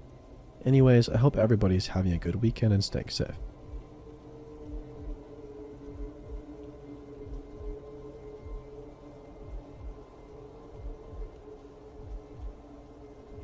Alright, so a few years ago, I, a 13-year-old male, went to the mall with my mom. It was summer and we were going to get clothes for my big junior high debut. So we went about, checking out stores until we get to a specialty clothes store. Think knockoff Hot Topic. So we head in and start checking out band t-shirts when somebody calls my mom's name. I look over and see some guy walking toward us. You know that look that creepy people have? Well, he had it down to a T. He started catching up with my mom and I, being the social butterfly that I am, went over to the hat section across the store. I guessed that they had finished catching up because the guy walks across and stands right beside me. I like to think I'm not a very judgmental person and that I'm open-minded to people and conditions, but this guy just set off some serious red flags. He starts talking and I treat him as normal, still assuming the guy was a friend of my mom's, until he starts saying that I should obey my mom and that if I don't, he will choke me out. At first I dismissed it as a sick sense of humor and laughed until he started going into more and more detail of the topic and I started to get really uncomfortable. I look over to my mom and we make full eye contact and she tells him we have to go. We almost sprinted out the door.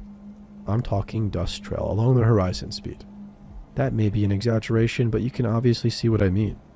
My mom explains that she really didn't like this dude and he was one of the reasons she quit one of her old jobs, and I was thankful I would never have to see him again. Now, I assumed the story would end there, with him being harmless and creepy. But now, a few years later, again visiting my mom, we decided to watch the news. Some guy had gone to a McDonald's play place and publicly started fondling kids and sticking his hands down their pants. I think you can guess who that was.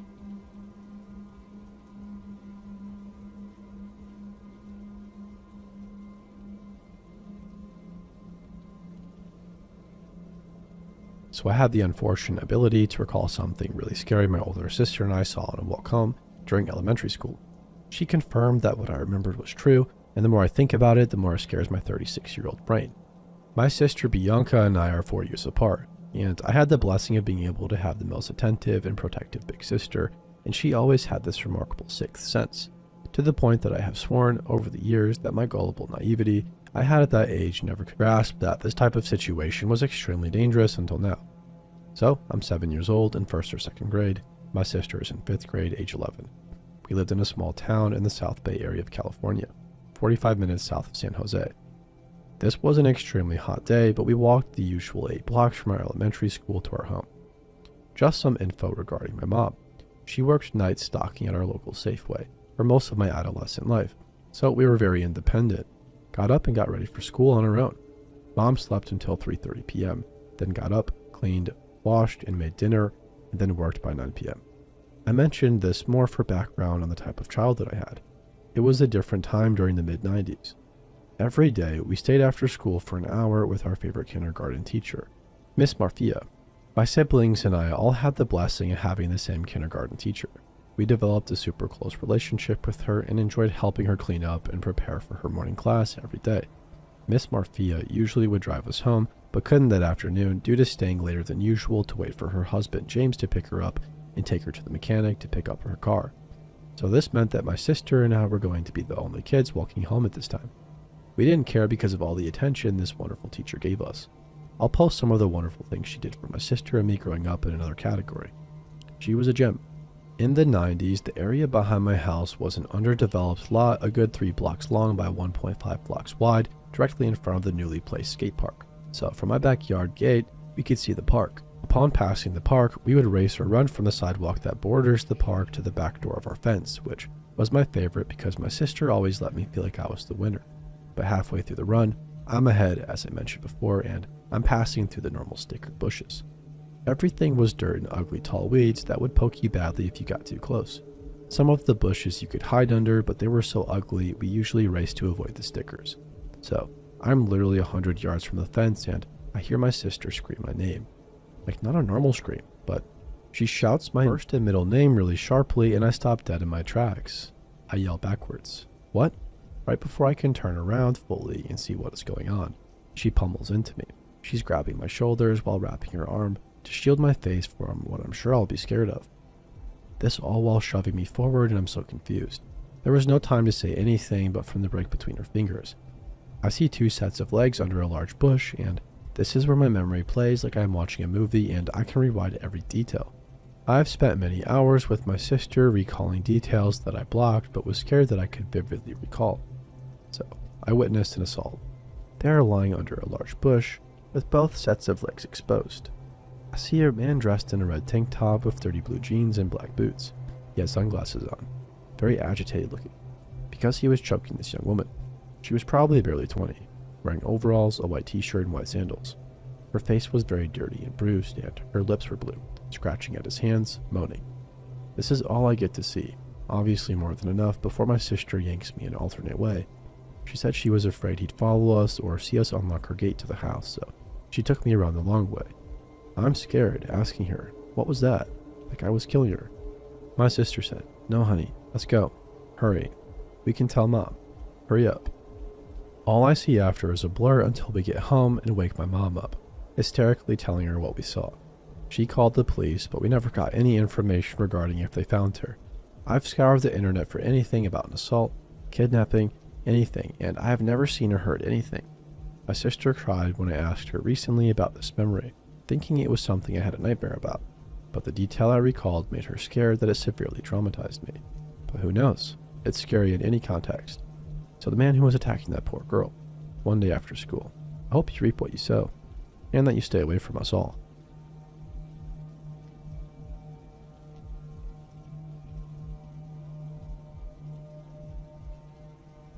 I met Abby on the first day of 2nd grade.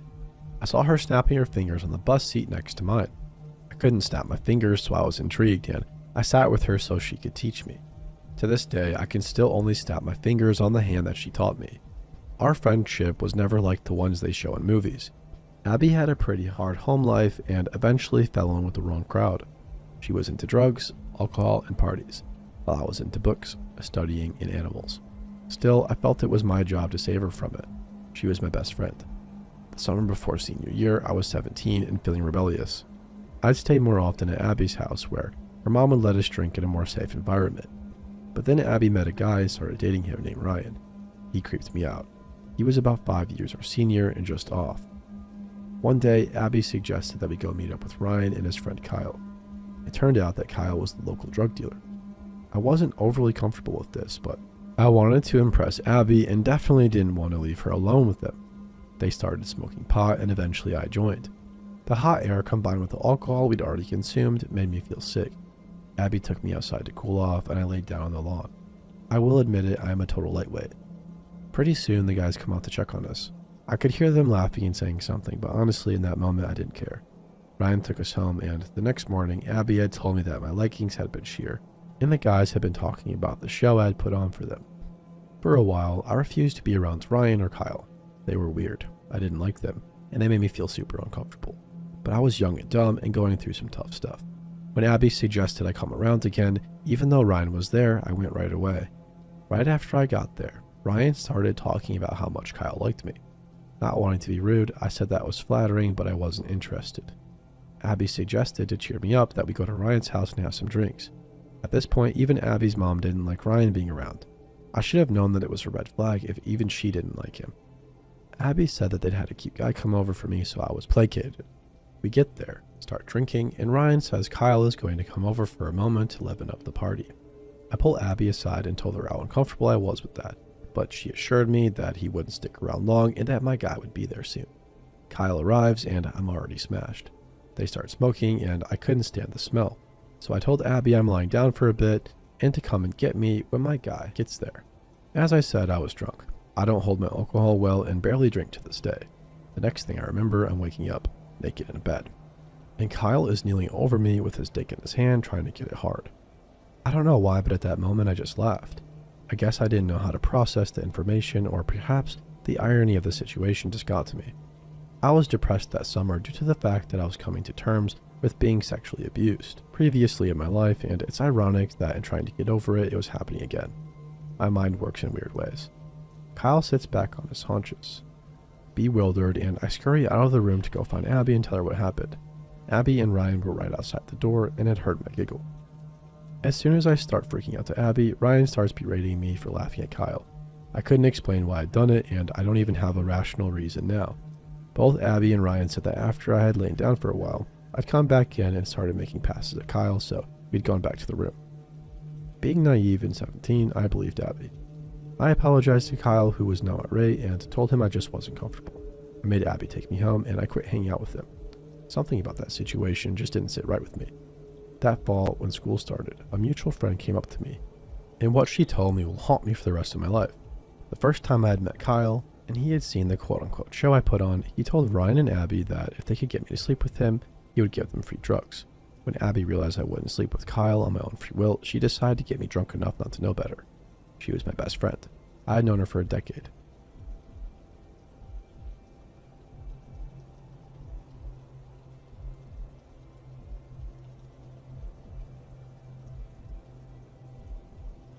Hello Reddit. This is my first post, so please be patient with me. I have been debating whether or not I should share my story or not.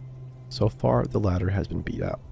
As I have grown older, I have been reflecting on this moment and I am curious about your thoughts. I am a writer, so some of the details may seem suspiciously descriptive, as if they were written by AI or something, but that is just me. This happened about 7 or so years ago, way more than 3 years, as I said in my title. I just wanted it to flow better. My family and I visited a lake in a state far away from our town for our first and last family reunion. Spoiler alert, it didn't go well. Safe to say that the lack of AC during the hot summer month of July, different conflicting personalities, and 3 families in one Airbnb caused a lot of tension, and it all blew up on the 4th of July. After midnight, my mom got fed up and took me, 10 female, I was sick at the time, with her to stay at a hotel. My sibling, 8, and Dad stayed at the house, since they were enjoying themselves. We flew to this state, so we didn't have a car, and even if we did, it would most likely have been blocked in by other family members' cars. After much squabbling about our means of transportation, my grandparents, who lived in the same state as us, let my mom drive their car to go and stay at an air-conditioned hotel from the family drama. My mom and I drove through the dark, empty streets for a little while before we came across a motel. A familiar chain motel that we recognized, on the side of the road. Since it was very late and my mom had a sick kid in the car, she settled in, staying there for the night. Pulling into the circular drive, we saw movement beneath the trees of an island in the middle of the asphalt. As my mom pulled into a parking spot, a man dressed in all camo smoking a cigarette emerged from the shadows of the island, and once we got out of the car, he asked, "Do y'all want a room?" To which my mom responded, "Yes, because why else would we be at a motel?" It was a little odd that this man, who I assumed to be an employee, was wearing full camo. Hat, pants, shirt, and not a uniform. We walked into a little lobby, which was really just a small room with a computer, a front desk, and a few armchairs. He walked behind the desk, clicking away on the computer as my mom described the room we would like, a queen bed and a non-smoking room. The man nodded, commenting, "Are you two alone?" And I cannot remember if my mom responded, but she handed us the key to the room. Not a card like I was used to, but a literal keychain. I thought it was odd, but then brushed it off as a regional difference. This town doesn't get as much traffic as the other popular cities around it, so maybe they don't have the budget or need for keycards. Then it got unsettling. He tried to make small talk, asking about what we were doing here, how we were liking the fireworks and all, and then led us to our room on the first floor. Okay, that's not too bad, right? But then he opened our door and led us into the room while showing us around. The moment he opened up the room, the sickening stench of smoke hit us, even though we specifically asked for a non-smoke room. He started twisting the knob to the air conditioning, turning on the bathroom light and opening the closet door, showing us where everything was. This was a tiny room, big enough for one bed, a thin closet in the wall, and 2 little nightstands, so the tour was unnecessary. My mom stood outside of the room, arms crossed and almost on guard. I, being exhausted, stepped into the room, holding my stuffy and blanket, ready to knock out and go to sleep. As the man walked into the bathroom, my mom finally spoke up. "Come here." Her tone was stern, one that sounded like the pursed lip warning many kids get when they are in trouble. But this one held a dangerous edge to it. The man came back out and was milling around the room when she repeated herself under her breath. I eventually gave in, rolling my eyes in annoyance as I left the room. She grabbed me the second I crossed the threshold and moved me behind her. We walked back to the lobby to find a new room that was truly non-smoking, and my mom made sure to stay between us. While in the lobby, he made a comment that broke the camel's back. "You two are sure far away from home," as he rang us up, holding onto my mom's credit card as she looked at her phone. Even though I was young, this comment made my stomach twist, but I couldn't understand why. Suddenly, the lobby filled with ringing, the tune of my mom's ringtone echoing off the pale walls. "Oh, 1 minute, it's my husband," she said, holding up a finger to me as I prodded at her. The conversation went something like this. "Hello, hi honey, what was that?" "Mom, who is it? Why is Dad calling?" Mom shushes me. "Oh, are you with insert sibling's name? We found a place." "Oh, okay, yeah, we'll see you there." "Got it, love you." Like the annoying kid I was practically tugging at my mom's sleeve, asking her where my sibling and dad were. Mom brushed me off, gesturing for me to grab her card as she informed the man that my husband and kid are down the road. They already checked into a room, so we are going to just meet them. I'm still asking her about what was going on since I was very confused. As we made our way back to the car, I flooded her with questions and she simply just looked forward, clasping my hand. I hopped into the back seat and we backed out, quickly leaving the drive, and in a nearly cinematic moment, my mom turns to me, finally answering my questions in the most jaw-dropping manner for 10-year-old me. I lied. Boom. I felt like my world exploded. I had always thought about stranger danger and kidnappers, but this was a whole new territory for me, one that most women have to live through every waking moment. She filled me in as we drove, winding through the roads into town. While I was busy thinking about falling into a smoky and dingy bed, my mom was in full-on panic mode. Her mom instincts flared up at the moment he opened our door for us, most likely trying to rationalize what was going on. Once we reached our room, easily accessed on the bottom floor with a key that the man most likely had a spare of and that did not meet our specifications, she devised a plan. While we made our way back to the lobby, blabbing about a new room, she had been texting my dad, telling him where we were and to call her. Our conversation went like this. "Mom. Hello? Hi honey, what was that?" "Dad, are you okay? What's going on?" "Mom. Oh, are you with insert sibling's name? We found a place." "Oh, okay, yeah. We'll see you there. Got it. Love you." "Dad." "Huh?" Cue utter confusion. Her worries were further confirmed with the man's strange and overly personal questions. The reality of the situation began to set in for me, a little part of me that was still innocent and naive to the ways of the world cracking. In the end, we found a safer hotel further into town, with a pool, and we stayed there for the rest of our trip, later joined by my dad and sibling. Now on to the update that freaked me out even more. My sibling and I recently visited the town with our grandparents for a quick family trip, and we stayed at a house on the same lake where we had the reunion. On our way to the house, our car passed the charred remains of a building, gates and caution tapes surrounding the area. My grandma pointed it out and informed me that it was the motel my mom and I had stayed at. It had burnt down in October of 2023, and I have scoured the internet for any answers, and I have found none. The name did change from when we first went, but I was still able to find it. Let me know if you want the name in the comments. I feel like the fact that it mysteriously burned down adds to the unsettling experience my mom and I had there. After looking back at this moment with new older eyes, I'm very, very glad that my mom got us out of there. She has not, that I can remember, had a sort of feeling like that since, and I have gained even more admiration for her.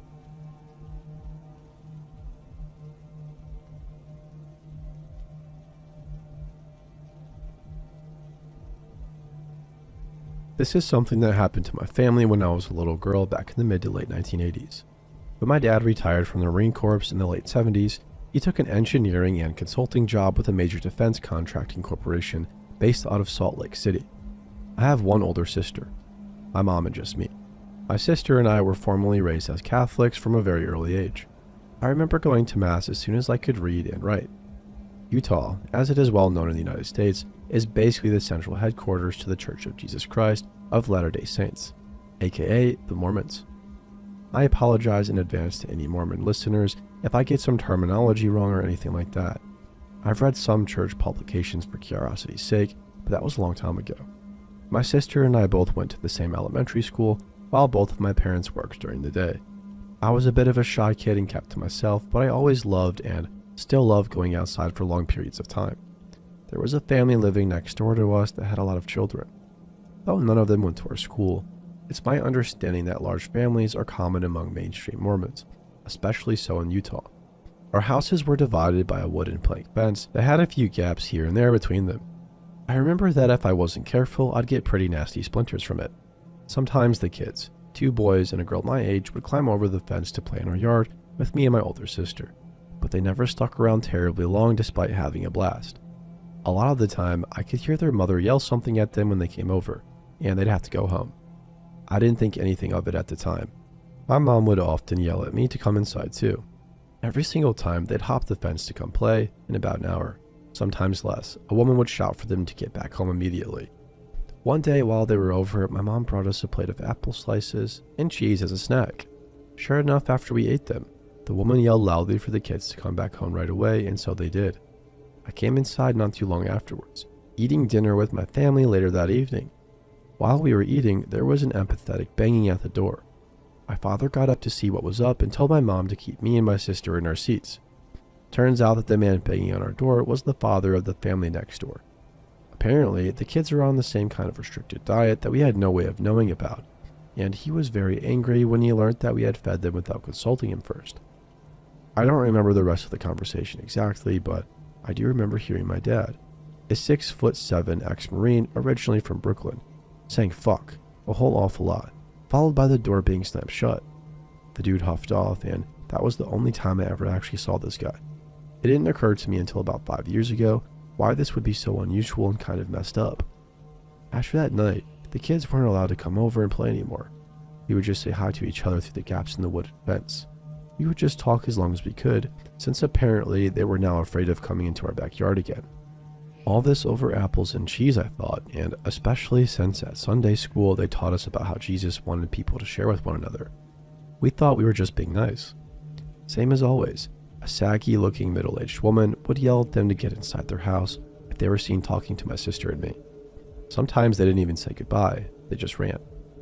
I was too young to understand what was up, and when I told my parents about our little fence meetings, I think they were worried. Over time, there were more young children among them. I remember seeing them play outside with a couple of toddlers later on.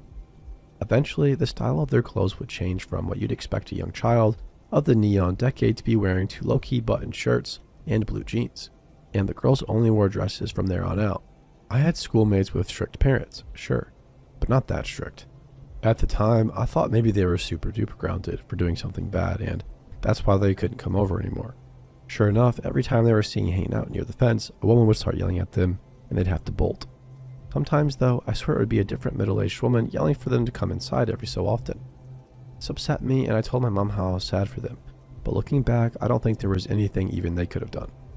The last time I saw any of those other kids, it was the girl my age waving to me through a gap in the fence to come over. She said that her family had to move, that they were all going to a ranch in a place called Arizona, and that they probably wouldn't be back. Of course it made me sad, like this whole situation wasn't sad enough already, but being the good Girl Scout for my local troop, I offered to give her a friendship bracelet that I had made but wouldn't take it. She couldn't even say why, but yet again, as soon as I mentioned it, a look of dread overcame her face.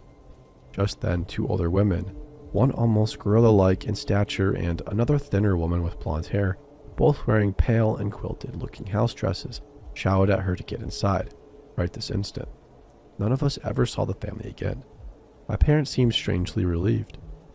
About a year later though, one day, my mom suddenly took to asking us really weird questions about them, like if we had ever been over to their house, or if they offered to take us to their church services. I was 8 or 9 by then and hated going to our own church. Why would I actually want to go to another one? My mom's persistence was worrying my dad, and one night when the questions got particularly annoying, Dad took her aside saying something like, "If they knew anything, don't you think they'd have told someone or us by now? They're just little girls, they didn't know." After the last batch of stock market tumbles in '89, we left Utah for good. It wasn't until the YFC ranch raid in 2008 that I even remembered this ever happening. I called my parents after a few days of reflection, and well, they're quite a bit older and don't remember everything quite so clearly as they once did. Yep, our neighbors were very likely members of a fundamentalist sect of Mormon ideology. Yes, I know full well that mainstream LDS church no longer officially practices polygamy. After thinking about the situation some more and doing some light research on the origins and beliefs of the cult, the odds are good that their parents were followers of Warren Jeffs. Those poor kids didn't stand a chance in an environment like that, but at that age, I had no way of knowing. In 2011, I got an email from my mother who'd been casually chatting up her old Utah friends, the few relatively sane ones we had, and she told me that a girl who used to come over and play with us fairly regularly as a child had tragically died a few weeks ago. Apparently, she was running away from her husband and had been for some time. I pressed her for details, but my mom outright refuses, to this day, to tell me why she left him.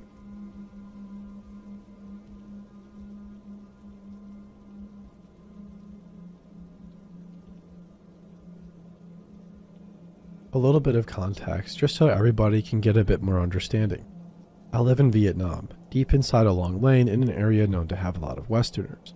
I'm a 5'7" chubby Eurasian female who has unfortunately got what is often known as childbearing hips. I take the bicycle to and from school since it's so close, and regardless of my size, it's obvious that I am a student from my uniform.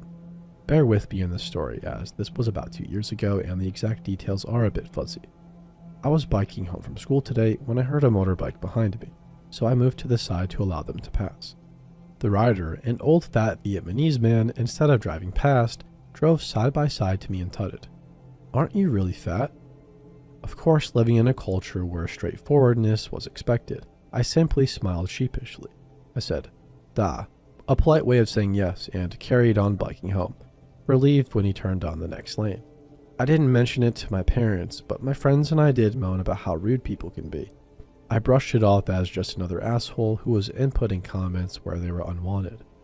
It wasn't until a week later when the same thing happened again, biking my way home on the same lane. He rolled up beside me, looking me up and down, and again tutted about my weight. This time he mentioned my legs and my hips and asked me why I was so fat.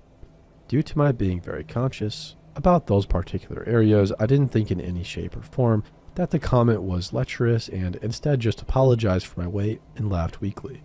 He tutted again but drove off nonetheless. Once again, this was not mentioned to my parents, as naive teenage me didn't think that this man was trying to creep on me. I'm a very trusting person as well as a huge people pleaser. I have a near phobia of going against somebody, so naturally I just assumed he lived in the area, that he probably thought he was helping me lose weight by shaming me for being overweight. No, that is quite typical reasoning here. And wouldn't you know it, he appeared again a few days later. This time he didn't say anything and instead just drove behind me. I myself didn't realize this, not even bothering to look back, as I simply thought it was just one of my neighbors or the like, so I biked right up to my front gate. Yes, you may scream at my naivety all you like.